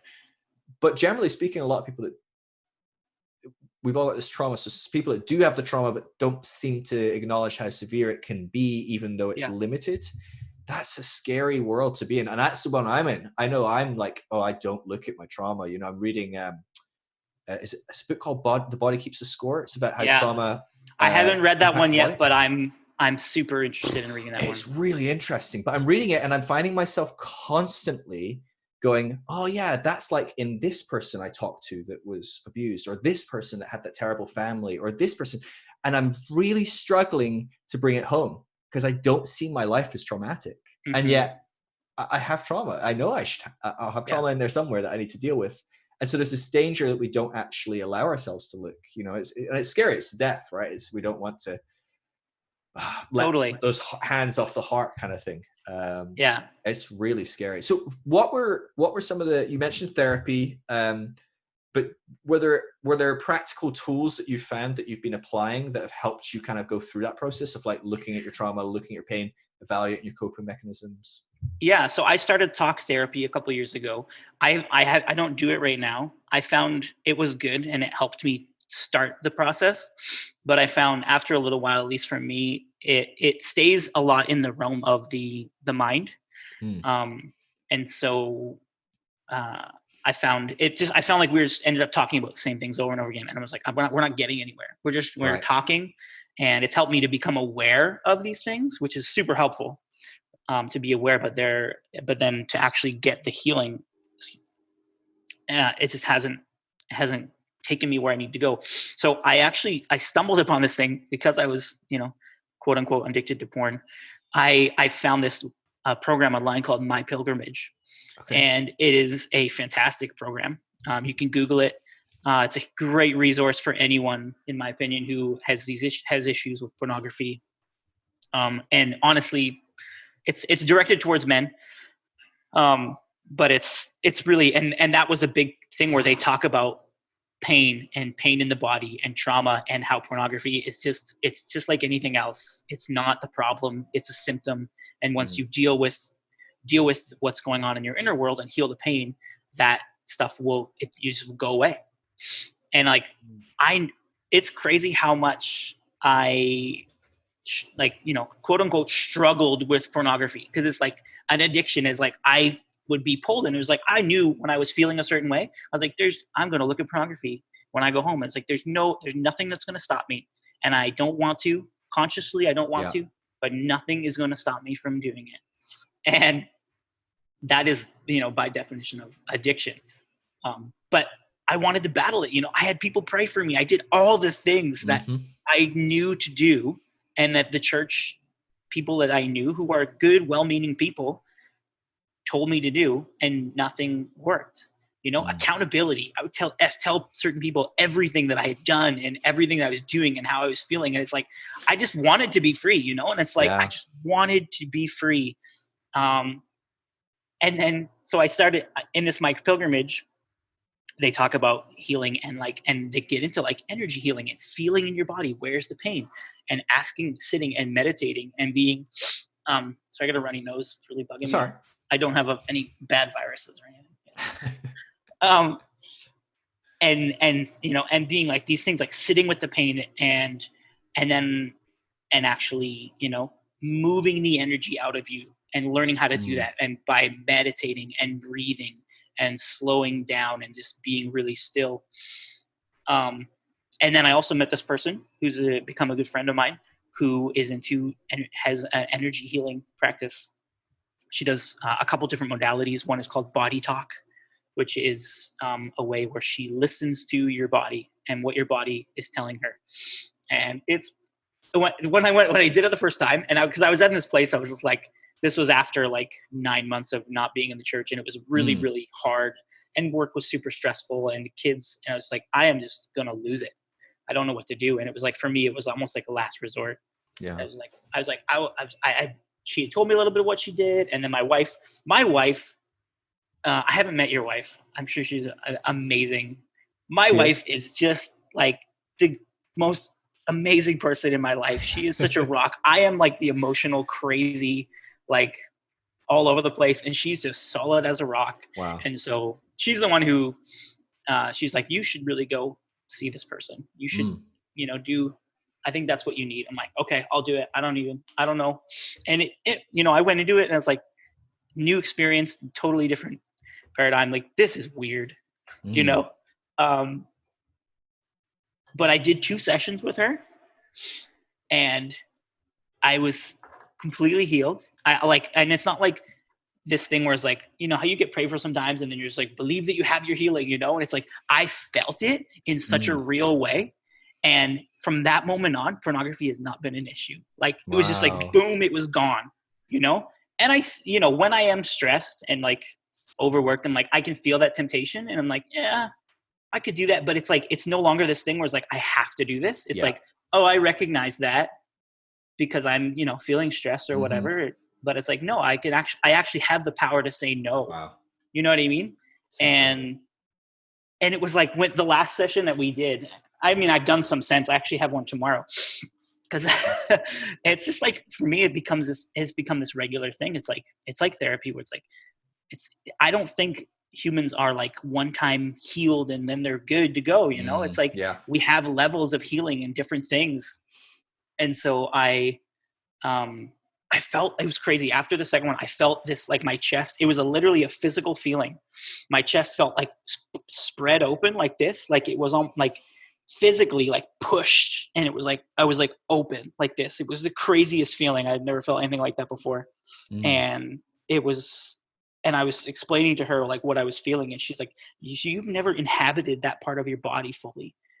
Wow. And like, you're actually able to be in that space because I mean, and this is where it gets like weird and I don't know how true these things are. And it's like, whatever, but it's like when trauma affects us, like it fractures, you know, it does fracture people's personalities and people get split personalities, but it separates you. And I think people live in a lot of ways separate from their body. They're not fully present and engaged and active. You're living in like this state of disruption. And so anyway, it was crazy and really cool. And like, so that was a big modality. And now like what I do now is, again, it's really hard with two small children. I'm really bad at it. And I'm not a disciplined person by any means. So practices take a lot of time with me. But one of the things is I'm learning to have grace for myself. I have had so much self-hatred for my entire life that it's just like, I just don't care anymore. I can't be hard on myself. And I recognize like, you know, those voices that you have where you're taught like, oh, that's the devil. If it's not God, it's the devil, you know, like, it's like intellectually I understand like, oh yeah, that's probably not a good idea to say that I hate myself. But when that's the most visceral reaction that comes at me, it's like, okay, I made this mistake. And honestly, I'll be like, I'll do something and a mistake and I'll be like, fuck you, Jordan. What is wrong with you? Like, what is wrong with you? You piece of shit. And that'll be the thoughts that go on my head. And I'll be like, okay, I know that this is not helpful, but this is coming from somewhere. It's the default, right? Right? It's the default and it's coming from somewhere. So you got to find out where it's coming from and deal with that. And so, yeah, I think again, where I would kind of jump back and say that this idea of like, if you just believe or you take this physical step, then your experience will line up with that. I feel like that way of living and being, it's like, it's a way that some people can cope and live, but I don't think it leads to freedom. I don't think it leads to healing. Cause I think anything, religion or otherwise, like that comes down upon you, that is like, okay, this is the thing. Sorry, man. Yeah. So you were saying, this internet is killing me. Okay. So you're saying like, you know, you don't see, so because it kind of cut you off halfway through. So I want to finish this train of thought. Sure, you probably finished it before you realized it was cut. I was going and like, oh, you're frozen. Were preaching, man. And so you were saying like, you know, you don't see that religion is, or some of these kind of lesser modalities that are maybe more of a coping mechanism, that you don't see them ultimately leading to healing. Yeah, and then so I think anything that comes from outside of you, like whether it's a restriction where it says like, okay, like don't look at pornography. That is like, you know, could be considered a rule. It's like, okay, it's probably not the healthiest thing for me to do, but if it's not something that's coming from within me, if it's not springing up from inside my being as a core value for some people to call it, but even I don't even like that. It's like a way of being. It's like, this is my expression of who I am. That is the reality that I am expressing. Yeah. I don't know if that makes sense, but it's like, No, it I does. feel like it needs to start inside of you. Yeah. You look at people in, the ways that people are motivated even in the world. There's lots of studies done, and I read a book about it once. It's like people who are motivated externally, they don't end up committing and going as long and doing the things that they really want to do. But when you're motivated internally, when it comes from within you, then that's the thing that really lasts. And I mean, that's what passion is. That's what your life force, your energy. And so when we're constantly looking to be like, oh, okay, what are these other things? What are these things telling me to do? And for me, it was like, what does the Bible say to do? What do leaders say to do? How, these are things I'm going to do, rather than saying, what do I want to do? Yeah. What is inside of me? And for me, I think that the part of the reason that churches think that there are these rules or expectations or whatever you want to call them, is that we think people are really bad. And I think that this goes way back. Obviously I don't believe in like penal substitutionary atonement, or like the fall of man, or like original sin, and like this idea that we are corrupt. Because it's very easy to look at the world and be like, that's all this evil, so mankind must be corrupt, and we need a savior in order to save us from our corrupt nature. Sorry, my computer messages are going off. I thought I shut them off, but that's all right. And it's this idea that I think, again, is so ingrained in the culture, we don't realize that it's affecting our very decision making and the way that we view the world. It's like people are good. And I know a lot of Christians would say that. It's like God said it was good when he created man. But I think there's this underlying thing, because we don't actually dig deep enough to actually see. It's like, well, if people leave the church, they're just going to get high, run around like raping, get high, have lots of sex, and people. do all these bad things. And it's like, no, humans are good. Yeah. And the reason humans are quote unquote bad is because we're all in pain. We're all traumatized.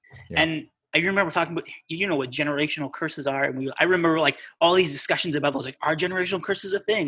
What is this, all this stuff? And it's like, generational trauma is a huge thing. Absolutely. My dad passed on his trauma to me because he wasn't able to deal with it.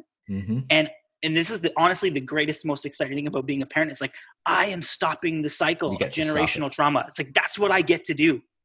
And for me, it's so exciting. And it looks like parenting is really different. And I'm not perfect. I lose it sometimes. I get stressed and I yell at my kids, and it's like, that's going to be traumatizing for them. And it's like, it's not. It's I'll start a fund for your therapy later. Yeah, but it's like, that's the thing. I think if we don't listen to our children and actually hear what they have to say and actually let them lead us, like the Bible, I forgot, this is where my Bible knowledge gets all it's out there. It's in my brain, but I don't know where it is. It's like some of the Bible says, a little child shall lead them. And Jesus said, you have to be like a child to see the kingdom. Right. And, there's all kinds of debates on what it means to be like the child, to be innocent, or what childlike means. But it's like, I really think that our children are supposed to lead us. And the way that I have experienced my children and how much of this stuff they bring out of me. And I was like, I think children are the healers, and children are supposed to bring out all that stuff that we are not focusing on, that the stuff that we're repressing. And they're like, because they're so free and they play and they don't live by our stupid rules, And it's like, for me, I'm like, do I want to raise somebody who just follows the rules and is a good member of society and is going to just contribute to the capitalistic system? Or do I want to raise a shit disturber who's going to question everything and really be like Jesus, because their soul has not been crushed by me forcing them into this box of molding them? And I think Christian parents, unfortunately, think that, I don't think their kids are bad, but they're like, we got to set them on the right path. Train up a child in the way he should go. And when he is old, he will not depart from it. But it's like, I don't think children need ideology and belief systems. I think they need love and safety and protection. And that's it. Like, I really don't think that it's getting them to believe all these certain things when they're really young is, I think it actually has the opposite effect in my Exactly. opinion. Yeah, no, I think that's it. It's train a kid up in the way they should go and they'll, walk out an amazing path. But like, does that mean, hey, train them in like these like 10 doctrinal things that they have to believe, train them in like being able to repeat after me exactly this is what God is like? Or is it training them to be open? Is it training them to connect inwardly? Is it training them to be led inwardly? Is it training them not to live with external shoulds and musts and all that? Like, there's different ways to approach a passage like that than just going, oh, well, we must just indoctrinate our children to believe like we did. And like, if you study like the evolution of humanity and societies, it is the kids that set us free. It is, we get stuck generationally in repeating the patterns of our prior past and the traumas of our past and the way our parents teach us. But at certain points, as you track through history, there's a generation that kind of comes up and goes, are we happy doing this anymore? Should we?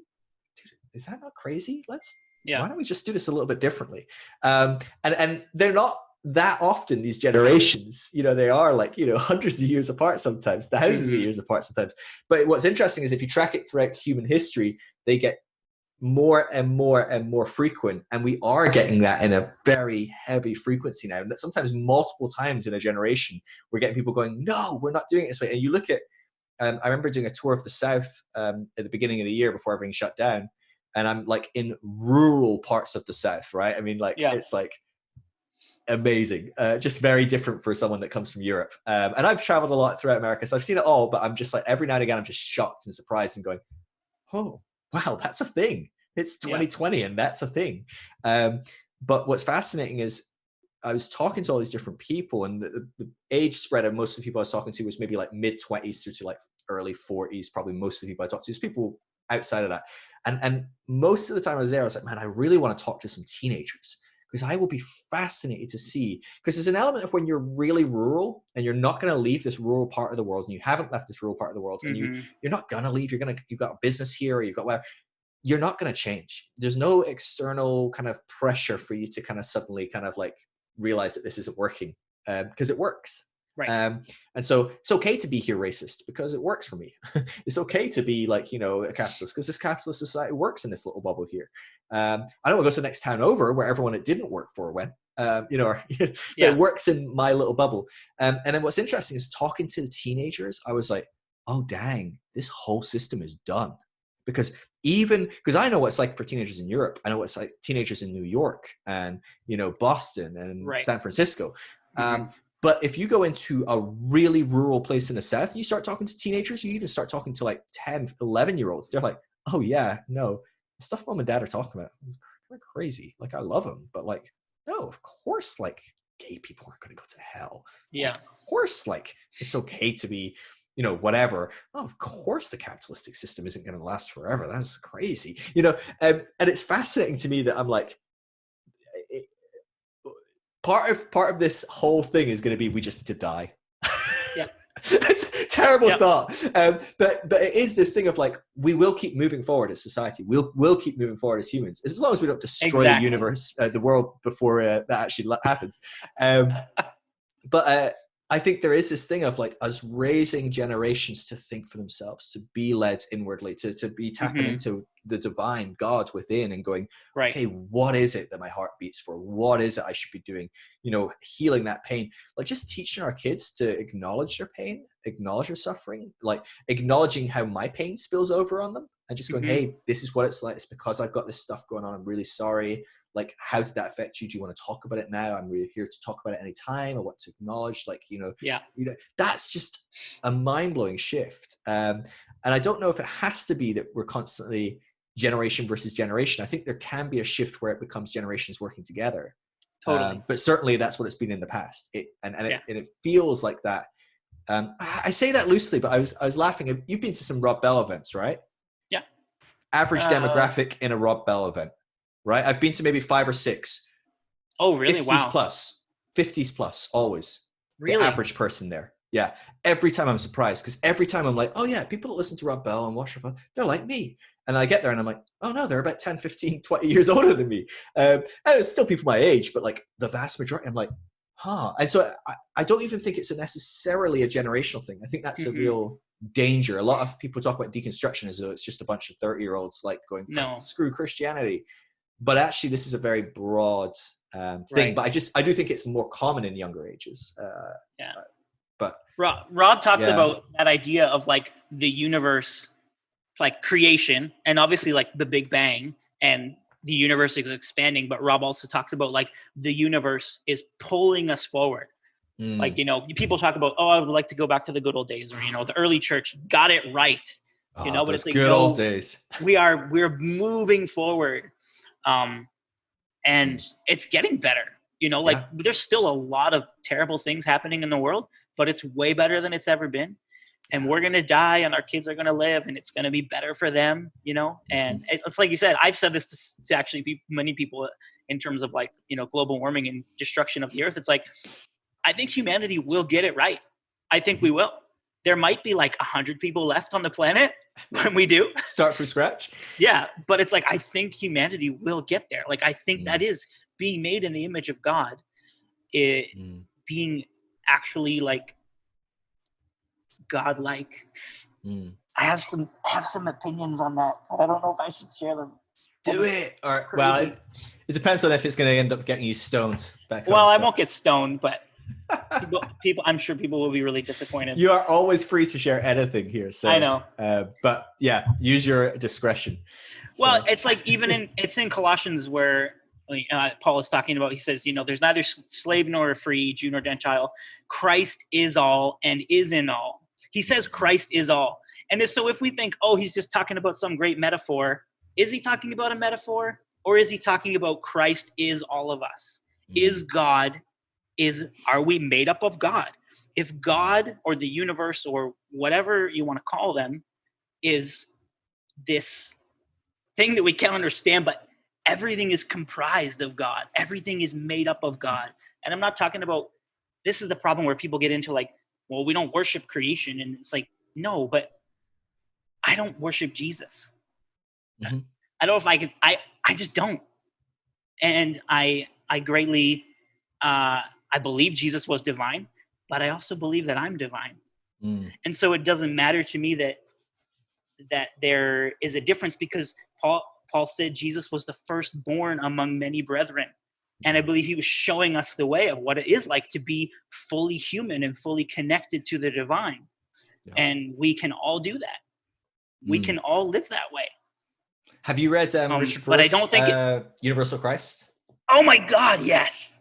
It's a great depiction of what that can look like from a very Christian perspective. So you can look at it and still hold on to your Christian roots, Christianity, Christian form and structure in a lot of ways, but engage with this concept. Because I think this concept is very common in a lot of Eastern traditions. It's very common in a lot of New Age kind of like concepts. But that's so evil and dangerous for Christians. So I always love to go, okay, well, like that's fine. If you're not willing to explore it in that package because that scares you, you know, if it's a scary package, why don't you look at it in this? But I think he puts that forward beautifully. And I think there is, I was talking with, I had a guy called Kyle Butler on, I think last podcast, a couple podcasts ago.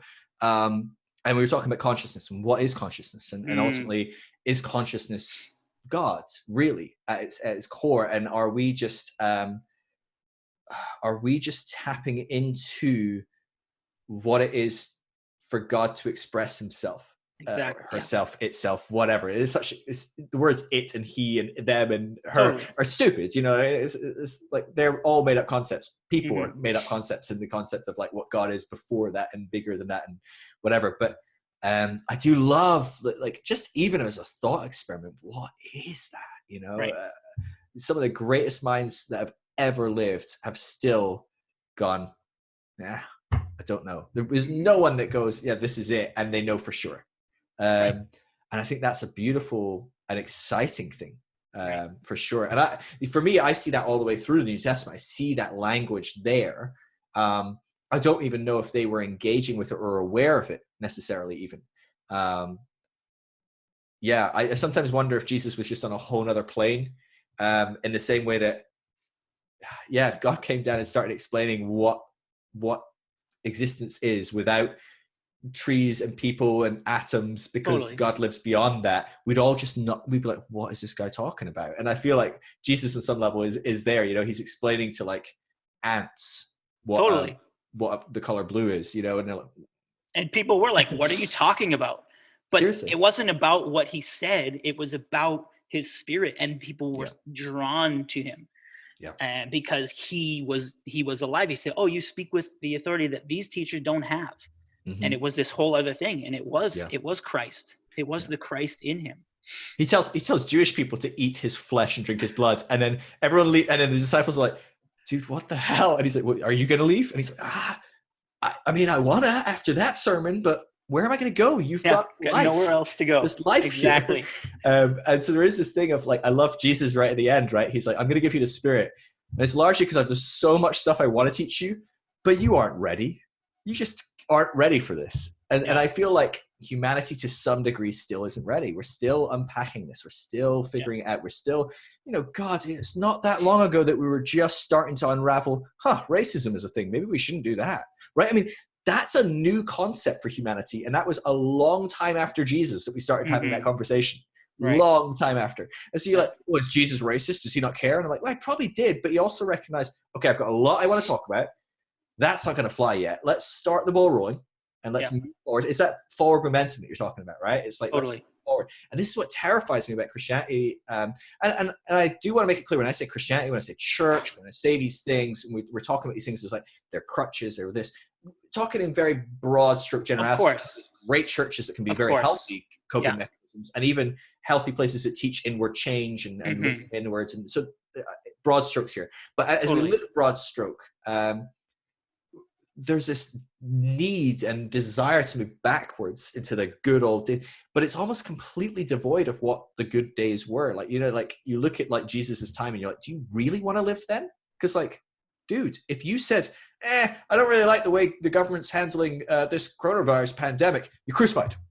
There you go. Did you enjoy that? Because your Facebook tweet or, you know, a Facebook post or whatever saying like, oh, I hate the government, or like, oh, this is a conspiracy, or all ended dead. Like, not even like, you know, well, that's not very good. You're going to jail for a few days. No, you're dead. Like, that's how talking about the government went those days. Or what about like, you know, you steal something. Well, we'll cut off your hand or stone you.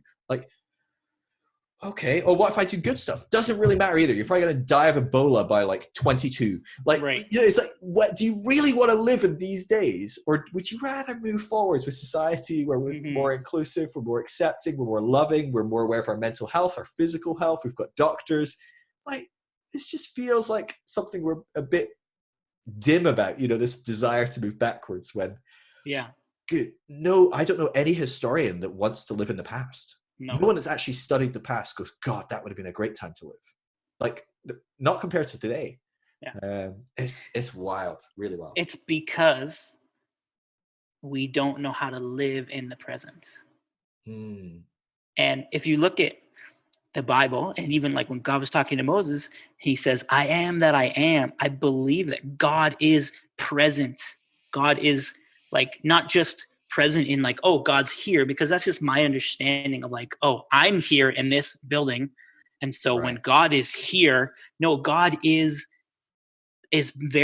presence, you know, and when you are present, that is when God is. God isn't, you know, we understand time in a very linear way, obviously. And obviously we say, well, God is beyond time and beyond space. And it's like our little brain can't really grasp what that actually means. But like what I've learned and practiced about meditation and just being still. I mean, there's that great verse in the Bible that says, be still and know that I am God. You know, and I'm just like grabbing Bible verses that support what I believe. So it's like, I'm just like all the other bad people. That's fine. But it resonates with me. But it's like when I actually practice breathing, and, you know, and thankfully, because of Rob Bell, I know that this is just something that Rob Bell taught. I think it was in one of his new books called Breath. He's like, when the ancient Jewish tradition is when you're breathing, you're saying the name of God. You're saying Yahweh. And it's like, oh, when we're breathing, we are actually like saying the name of God. We are actually being present with God. The very act of breathing, life in our lungs. Like, we don't actually really understand why we know what breathing does and like oxygen and how it changes and stuff, but we don't really understand why we are alive and conscious. It's like Mm-hmm. this thing is just happening to us. And if we can learn to be still, like that's where I just find peace. I find peace and stillness. Yeah. And so then for me, it's like the frenetic worship of like the charismatic. It's like, whoa, and you have emotional experiences and like crazy things happen. And it's like great sometimes. But for me, and especially as an introvert, it's like that exacerbates my anxiety. And I feel like my whole life I've been like a square peg trying to go into a round hole. It's just like I'm jamming myself in there and it just doesn't fit. And now I've found these ways like, oh, this works for me to actually meditate, and not to meditate on things. So I know a lot of people say you don't want to empty your mind because that's where the devil will get you. It's like, actually, when you really empty your mind, you experience reality in a new way. You actually experience what it's like to just be. Yeah.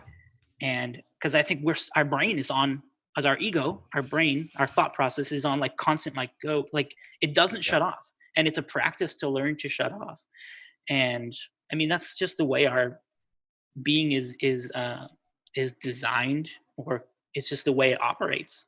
And it's a way to keep us safe as a species and to, and to progress. There's a big part of the ego, but we've definitely lost a lot of the ancient practices of just being, which again, I'm not saying like go back to that, but I think some early beliefs and spiritualities and religions had these, especially like indigenous populations, man, and their connection with the earth.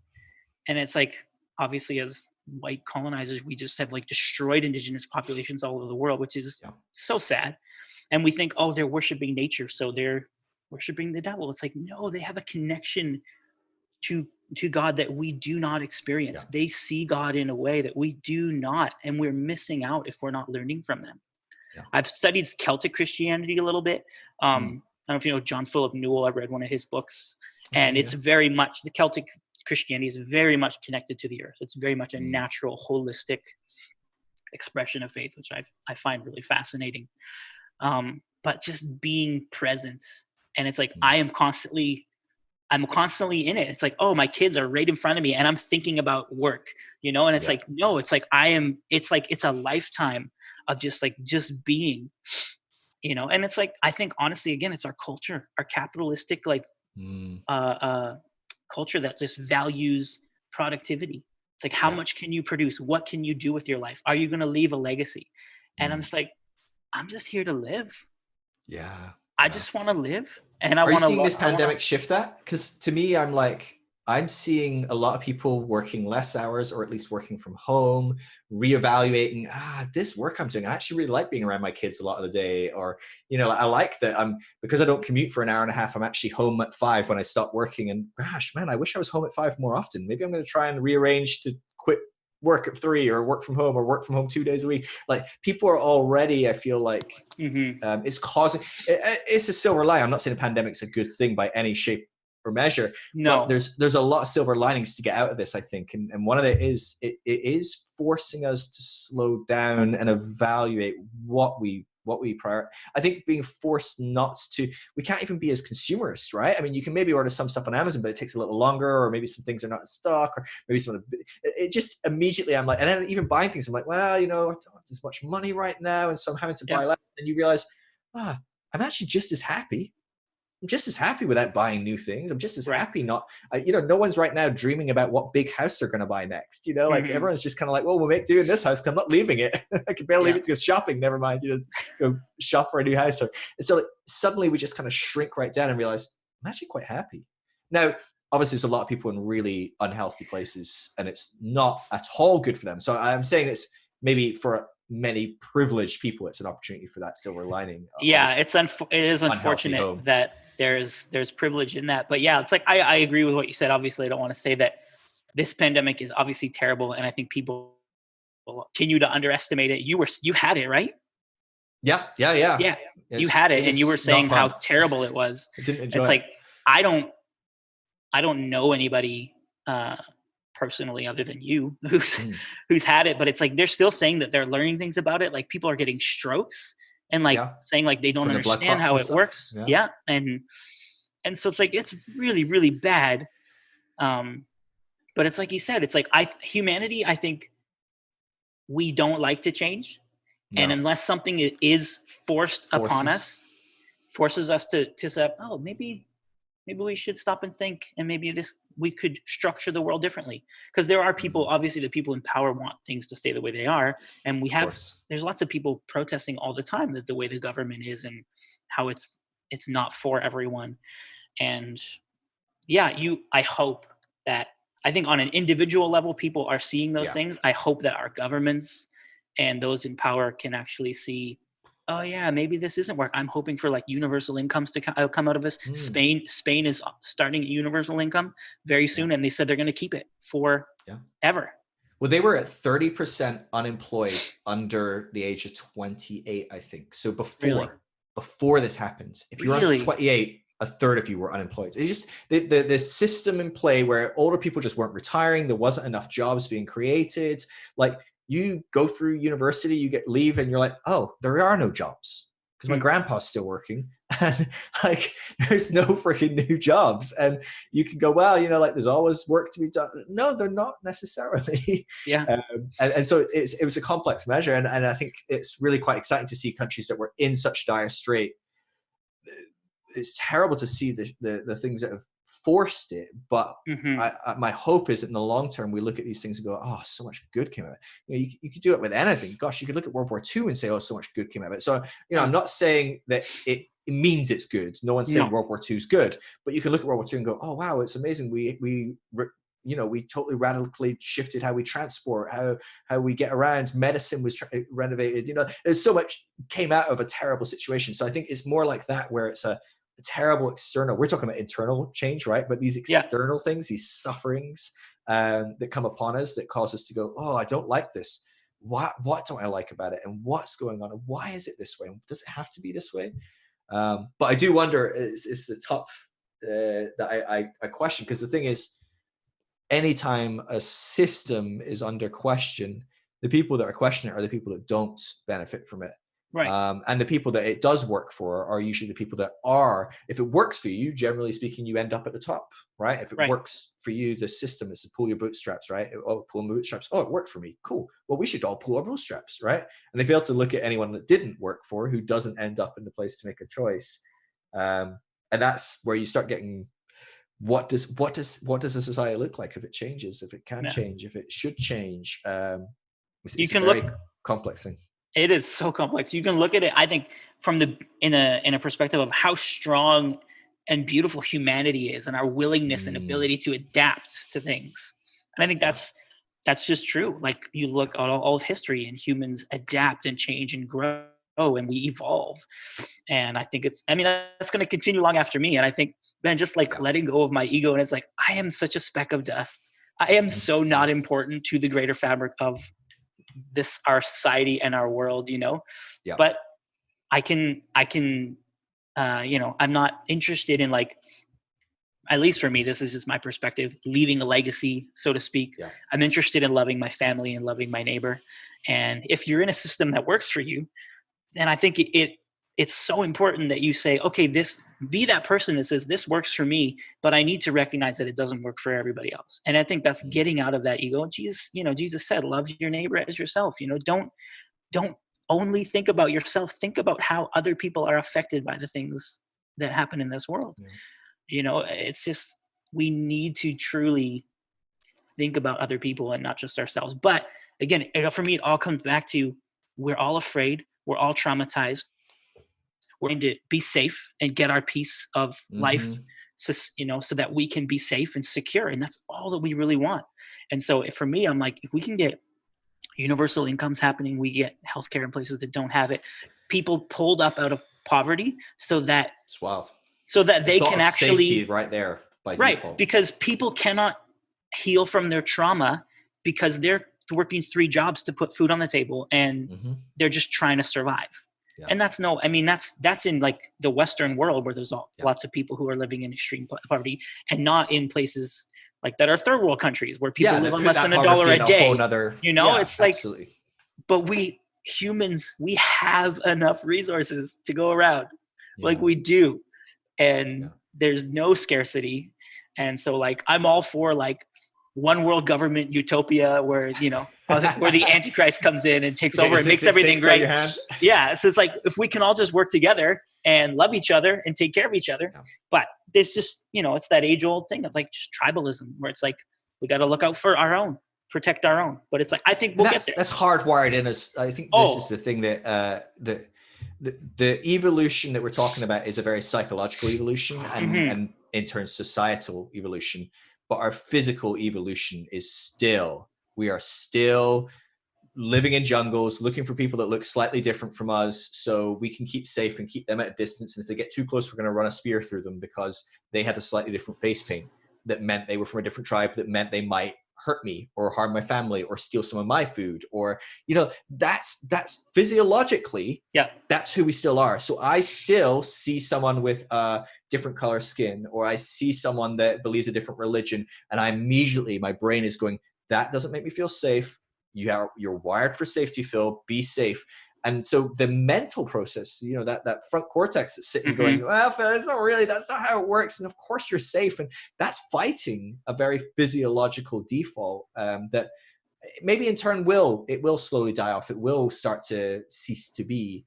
But I don't know what that looks like for that to cease to be. And until it does, I think we have to be pragmatic and say that's just part of society. It's part of the way we work as humans. And and we have to become, you have to overcome that, right? In the same way that, okay, it's just part of me that I drink too much because I had a bad upbringing. Well, that's part of me, yeah, but I'm going to work on overcoming that, whatever that looks like, and give myself grace. It might take me 20 years to get completely sober, but that's okay. 20 years is better than 22 years, right? Like, let's work on it. And I think having that mentality of like, I am just a speck of dust in time, right? I mean, how many people can you name that were born in 1822? Right.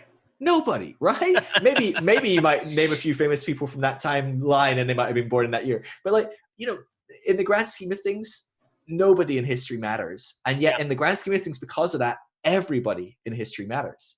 That's why we're here. That's how we are here. And I think having that concept of like, this isn't just Jordan and Phil, this is humanity. Right. This is us moving a greater thing forward. It's almost like a consciousness thing again, right? It's not about the ego that I call Phil or the ego that I'm talking to called Jordan. It's about humanity. It's about this consciousness growing and evolving and becoming more aware of just how amazing we can be and how much that we can represent what that looks like, love and goodness and kindness and grace and all these amazing qualities. But that's probably on a micro level going to happen in my life, but on a real tangible level that we look at and go, wow, that's going to happen as a society. And I have to be pragmatic as well and look at that and go, okay, so my part in playing in that, probably not massive, but that makes every part massive in a sense, right? Because none of us are probably going to be absolutely massive. Maybe an occasional Martin Luther or an occasional person here or there that you really moves the world forward a bit. But on the whole, it's because everyone does a little bit. Do that 7 billion times. That's a big shift. Yeah. Oh, it gets me excited, man. Yeah, that's why again, I really think that humanity will get there on that. It's so hard to fathom what it would be, what it could look like. But I think, you know, our brains I think we have the ability. This, you know, I don't know, like down the road somewhere, I think humanity will evolve to maybe actually be like telepathic on a more consistent level. Because, you know, we hear things from God, you know, we practice prophecy in that context. I'm like, oh, we know things about people. And it's like, we think in our context, at least the Bethel context, it's like, oh, it's God out there is speaking to me, or God in me is speaking about you. But it's like, well, what does that look like on a more consistent level? Do we all just practice these prophetic teachings and then we'll all get there? Or is it something that our physiology is actually developing within us, where we're actually becoming more conscious to God and to ultimate reality, and we are gaining these abilities because we're evolving, you know? Yeah. And are these practically on a very scientific level, are we able to tap into some of these things, right? So I was reading about how, you know, they've managed to teleport subatomic particles. Right.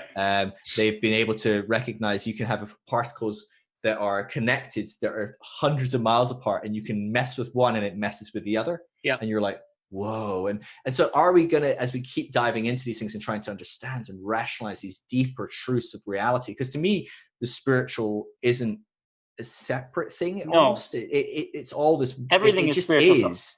Everything is spiritual. Yeah, there you go. One thing we've learned from Rob, right? But so is there a capacity where we get onto a level where we start to understand these things that we practically can just start tapping into that? Like I was hearing about someone had created this, this is really funny, but someone had created this vest that would basically make different signals in your body, and your brain is smart enough that different things that happen to your body, like moving your hand, it knows, oh, you moved your index finger this much or that much, and that means this. Or if it touches things, it can go, oh, that's something sharp or something soft.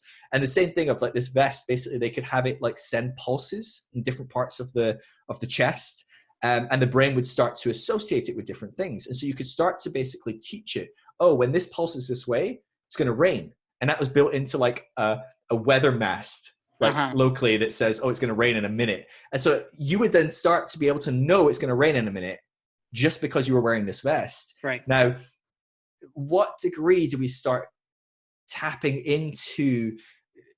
There's just this infinite amount of knowledge that is the internet, that is whatever. Like, to what degree do we start bleeding the lines between those things? You know, to what degree do we start to understand how to know something of someone else, but intuitively? I just think it's just exciting, man. I get it is, it's my crazy. Brain hurts at like thinking of the different things. They put an implant in someone that they couldn't smell, and so they put an implant in their brain that basically when they saw certain colors, it fired the smell sensory, really, or something like that. Yeah. And so I think they were trying to recreate that they could smell the actual smells, but they basically failed miserably. But what happened is this person suddenly started to smell color, and so like he would just like look at red things and he'd be like, whoa, like. And I think they quickly like removed and degraded it, because they were like, what the hell, this is probably really bad. So it's like this guy, like every time he sees black or something, he just puked because it smelled like dog crap, or who knows, like, you know. But like, I'm just like, that's the sort of stuff we're messing with. And you know, and then you've got people going, well, just playing God and it's dangerous. Right. And, you know, there's probably two sides to every coin as well, because I don't want to actually be able to think your thoughts or hear your thoughts, right? Because totally, you don't want me to hear your thoughts either, probably. You know, there's lines here. But what if we, obviously we can't fathom it in this present reality, but what if we get to a place as a society where we develop these things, and prior to that, we've already become a much more open society. So we're not afraid of people knowing what's going on in our deepest places, you know, because we've already accepted ourselves. We've accepted so much of that is linked. Yeah, to it's ego like and pain and But like self this is the thing where it's like, for me, the whole like self-care, you know, trend, and it's like getting spas or whatever. It's like, that's not self-care. It's maybe a part of it, but it's like when you actually take care of yourself, which for me, this goes against my conditioning so much, because I have been drilled in my head from a young child to look out for other people, and not to, other people are more important than myself. I will tell you one thing in just a minute. Don't let me forget. But this idea of self-acceptance and just actually loving ourselves. Jesus said, love your neighbor as yourself. And I feel like I've really tried hard to love my neighbor, because I feel like that's what I'm supposed to do, while continually hating myself. And not consciously hating myself, but having this deep self-loathing within my being for most of my life, because that's the message that I received as a young child, was that I was worthless, that I wasn't worthy.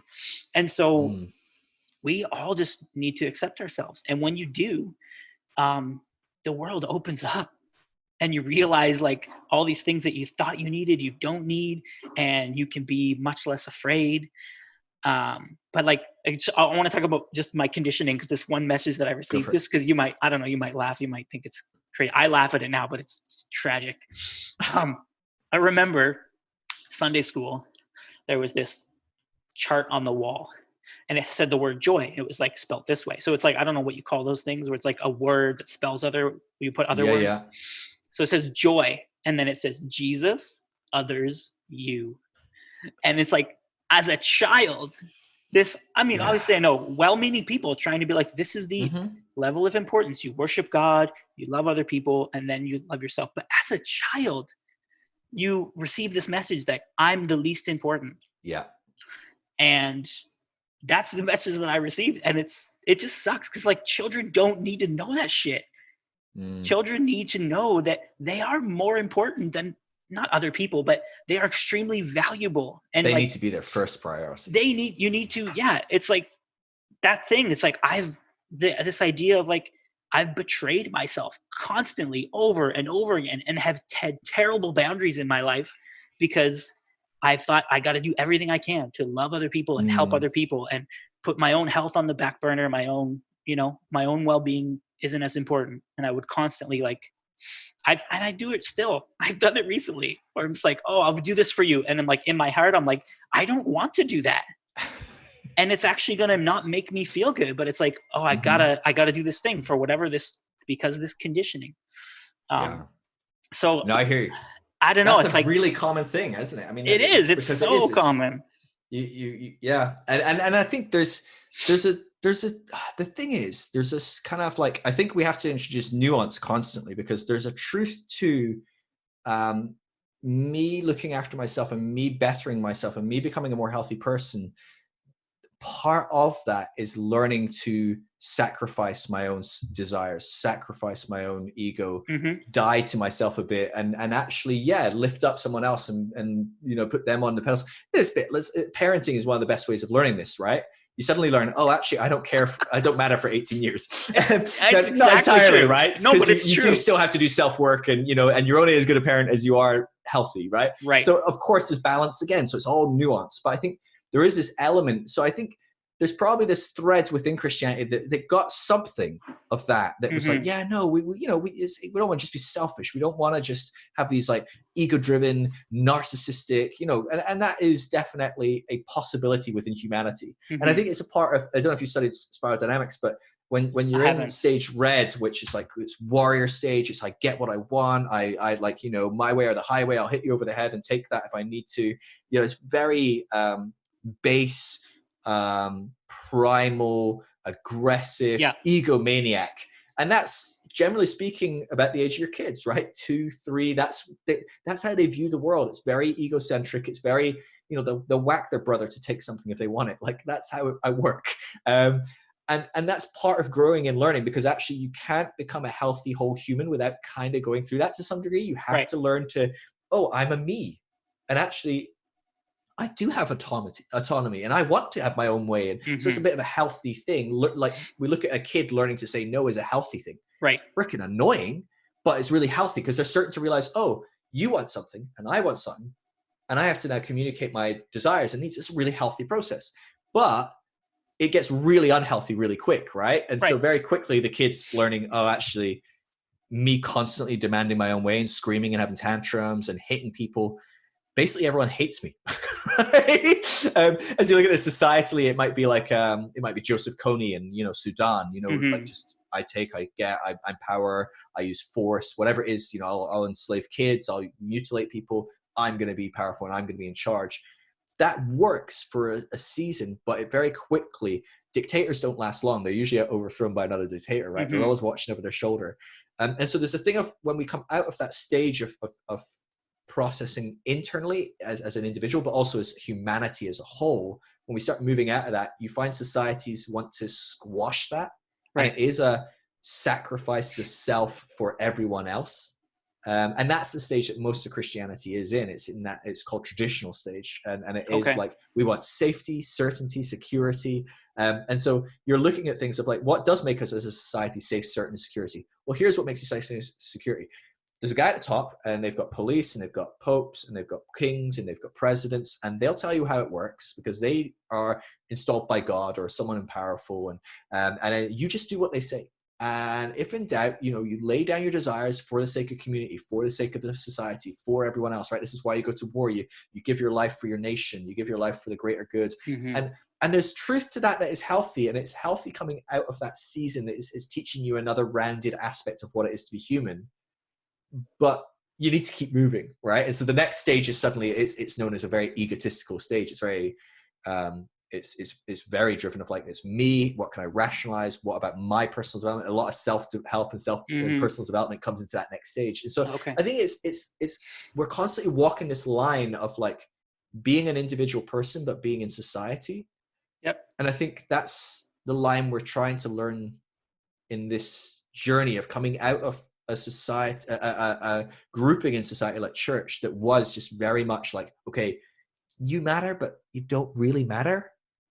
Just be a part of the system, and that's how we work. And God is the one that matters, and maybe the pastor, pope, priest, Bible, whatever authority we have. But you just do what that says, and everything works, and it'll be good. And we kind of like it because it makes us feel safe, right? Exactly. And it makes us feel certain, and we know it's going to be right. And I think that's why when it's when we start to question those certainties, it's when the safety falls apart, and we're no longer safe, we're no longer certain, we're no longer secure. That's when we start to go, what the hell?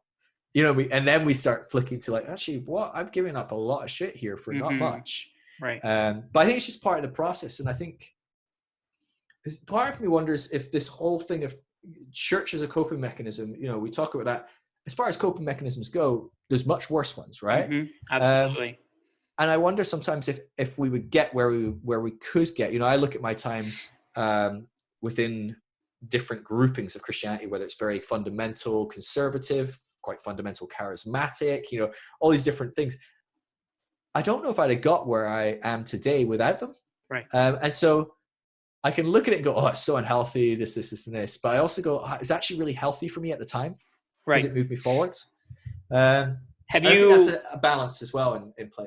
Totally. And it's like, again, it's just like, it's not having an ego about it, It's like recognizing like, I need to take care of myself, and I am really important, more so than maybe what I've been told.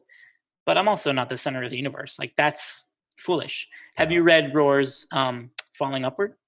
Yeah, fantastic. Yeah. So like that's that in a nutshell, right? The two halves of life. When I read that one, I was like, this is everything to me. Because it's like this, you need this to get to this. And I don't think there's anything wrong with that. And that's why I'm saying, like, if it works and you're in it, just love it and be there and like do everything you can to live the fullest life that you possibly can. But Rohr talks about like that whole idea of the structures and systems that we need for our development as humans, as individuals, but also as a society. And then you get to a point where it's like, and again, even the language, it's hard to say it without sounding arrogant. It's like, I transcend really the need. Tough. I transcend the need for this thing, essentially, and it's like, I don't need that. My journey is taking me to this new place, and I don't need this structure anymore. Yeah. Ken Wilber has this phrase, transcend and include. I know Rohr uses it a lot as well, but it's this thing of, I am transcending, but I include, so because there's so much in this structure that was good, and there's a lot of it that wasn't. And I think when we first leave and we transcend, we tend to just transcend, right? And then we go, totally, look at these freaking idiots, right? Because that was me 10 minutes ago. I don't like acknowledging, right? We kind of almost like, we almost hate it because we feel almost a bit of shame of having been in it and feeling it was wrong, or right? But there's an element of like, as we transcend and as we grow and develop, we have to start including and incorporating those parts of our past. Yeah. And so, I think that's really interesting. It's like including the shadow self, on a personal level. Yeah, exactly. It's exactly what it is. But I think that's the thing. It goes against the idea of perfection that we feel like. It's like, it's all just a big ugly mess. Like, humanity is this big ugly mess. Church is a big ugly mess. It's all a mess. It's okay, and it's okay. Yeah. But we're growing and evolving, and that's the whole point of it. So I don't know what the future holds. But I look at my past and my, even as like I said, I think being a part of a church saved my life. Like, I don't think I would be alive because I was severely depressed and probably would have killed myself. Yeah. So it kept me going. It kept me. It brought you to this place to do this work. Exactly. But the work you did then was. And that's another part of it too, where I feel like this whole process is like, I didn't mean for this to happen. I wasn't trying to like rebel, or it's like I've been like, when I was in a youth group, when I was a kid, I was like, I look at the people that I was in youth group with, and they all left the church long before I did. Yeah. You know, and it's like, and I was like, I was committed to it. You know, I was like, I'm going to be the one who, you know, stays the course. And you know, I did for as long as I did, and then I didn't anymore.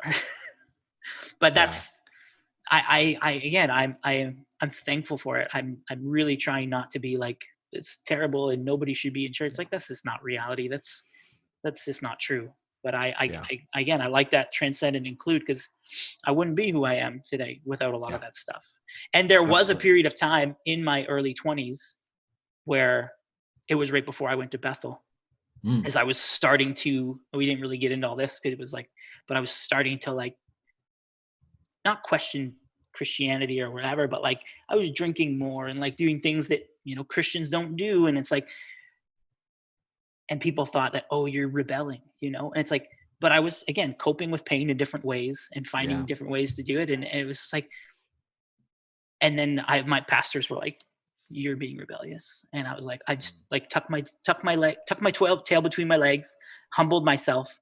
And I was like, I don't know what to do now. I guess I'll go to Bethel. And when I went to Bethel, I was like, I'm in it. I'm going to do everything that, and so like, that's just who I am. And so for me, it was like, oh, I was coming to this place of like, and I don't know if I was ready at that point to transcend and include, you know, if I was ready to leave the church at that point. I don't think that I was.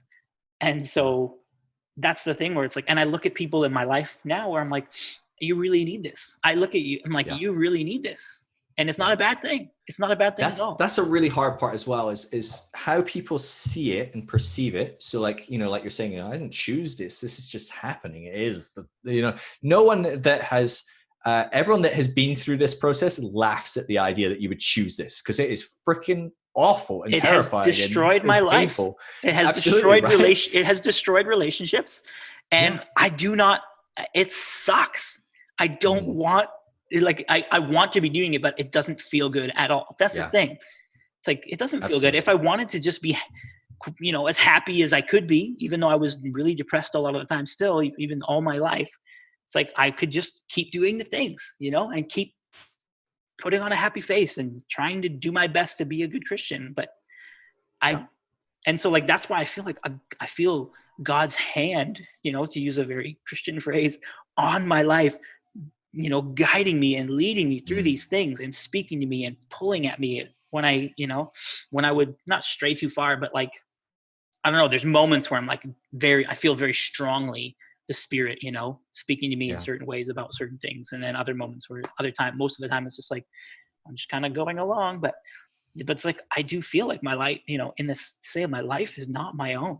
Like maybe I am just God experiencing human life in, to use that. Yeah. But I don't know. Being dragged around kicking and screaming. We're all gonna be dragged kicking and screaming into the future. Yeah. You know, some of us are gonna kick and scream, some are gonna go more willingly, but we're all gonna get there. It's like me at a roller coaster and my wife, you know, I'm gonna like be yelling and screaming and not enjoying it, and I hate it every second of it, and she's gonna enjoy it because she's chosen to enjoy roller coasters. Maybe a little bit of that's awesome stuff, but it's totally different perspective. But that's it as well. And you can look at people and go, oh, you're going to enjoy the roller coaster. Oh, let me come and share some stuff with you. Let me tell you about my journey. But there's so many people that you're like, oh, you don't like roller coasters? I'm not going to take you on to Disneyland. It's okay. Let's not go. Like, you know what I mean? I'll go on my own and I'll come back and we'll hang out at a coffee shop where you're comfortable, or, you know. Totally. And so there's this thing as well of, that changes a lot though, especially when you were used to doing everything together, when you had that relationship that was formed about doing everything and being connected in that way. And suddenly it's like, oh, it's not safe for you to, not safe, maybe the wrong, I mean, safe in a sense of making you feel comfortable, I guess, or, you know, not challenging things that you hold to be certain. And so suddenly it's like, well, we're not going to get together for a worship night once a week that we used to, or I'm not going to give you a prophetic word if you want one, because I'm not sure where I'm at with that, or, you know, whatever. And so suddenly it's, how do we connect? How do we have relationships? That whole thing. And again, people don't choose to destroy half their relationships, right? They don't choose to make their relationship with their family or their best friends or their church community, like that thing of community that we love. And generally speaking, a lot of people really miss, because you don't tend to come out of one and straight into another. Sometimes you do. But generally speaking, it's like, oh crap, I've got nothing. I've gone from this amazing, thriving community to not much of anything, and now I have to start building something again. These are terrifying things. And so, yeah, it's crazy, man. It is crazy. Yeah. Thanks so much for coming on. Yeah. I really enjoyed it. It's my pleasure. Really enjoyed catching up, hearing some of your stories, hearing some of your thoughts. If we jumped away from purity culture and didn't get back into that, but we can. Yeah, dude. Maybe I'll come back if you'll have me. You can come back and we'll have another talk about sex. It'd be good. So yeah, no, it'd be good. Really cool, good. man. Great to see you. Love you, man. Yeah. What time is it there for you? 5:10. So. Oh, that's not bad. Coming up to the end of the day. So. Got any plans? My wife is working till 7. I think I might go sit in the garden, dude. It is sunny. Nice. And that doesn't happen much in the UK, but we've been getting a lot of it. The positive side of global warming, right? Again, talk about privilege. I can sit in my garden. You know, someone's probably drowning in raised sea levels, but their garden's been swept away, and I'll sit in the sun. Oh man. I'll enjoy that for a couple hours before she finishes up. But yeah, I'm gonna go make some ice cream. Dude, you're living the dream. I mean, it is. I'm sure it's different making it than the No, it's awesome. But it's awesome. So cool. It's really good, and I do eat. Dude, I definitely need to come visit. That would be so cool. You do dairy free, right? Because I'm not really good with dairy. Yeah. We do, yeah. Man. We do a couple, not as many options, but we'll hook you up. Dude, absolutely. Dude, so if people want to connect with you, is that something that you're cool with? Yeah. I don't have much. Yeah? I don't have much to say or any way to really connect with me, but. Well, even if they want to say it was awesome and they loved listening or whatever. Yeah, but, I mean, I don't really what's the best way to do that? I don't do social media that much. Okay. I do Instagram. Okay. So my name is LeJordan, LeJordan on Instagram. I think that's what it is. Perfect. And then I'm pretty sure you're right. I'll put it in the show notes. Sure. If you want to drool about pictures of ice cream, you can follow Fable Ice Cream on Instagram. That's our business. But yeah, I'm not. It's so funny because I used to always want to be like a preacher, pastor, all those, and wanted to have this ministry and travel and preach and do what you do. Write a book or two. I still may write a book. I don't know. We'll see. But shit. Yeah, no, I don't. I'm more just this time of my life now is just having a family and just running my business and just living as simply as possible. And that sounds good, man. Yeah, it sounds good. So that's the way to do it. Cool. Well, hope you have a good day. You have a good evening in the garden. And it was really nice to see you, man. It's great. Really It's great to see you. I love you. We should love you too. We should actually have a proper catch up where we just talk about where we get to say all the things that you can't say on podcasts, right? Yeah, exactly. Let's do it. Okay. How many bite marks are in your tongue? Yeah, exactly. Awesome. Cool, man. Cool. Well, I'll catch you later. Yeah. Sounds good. Ciao.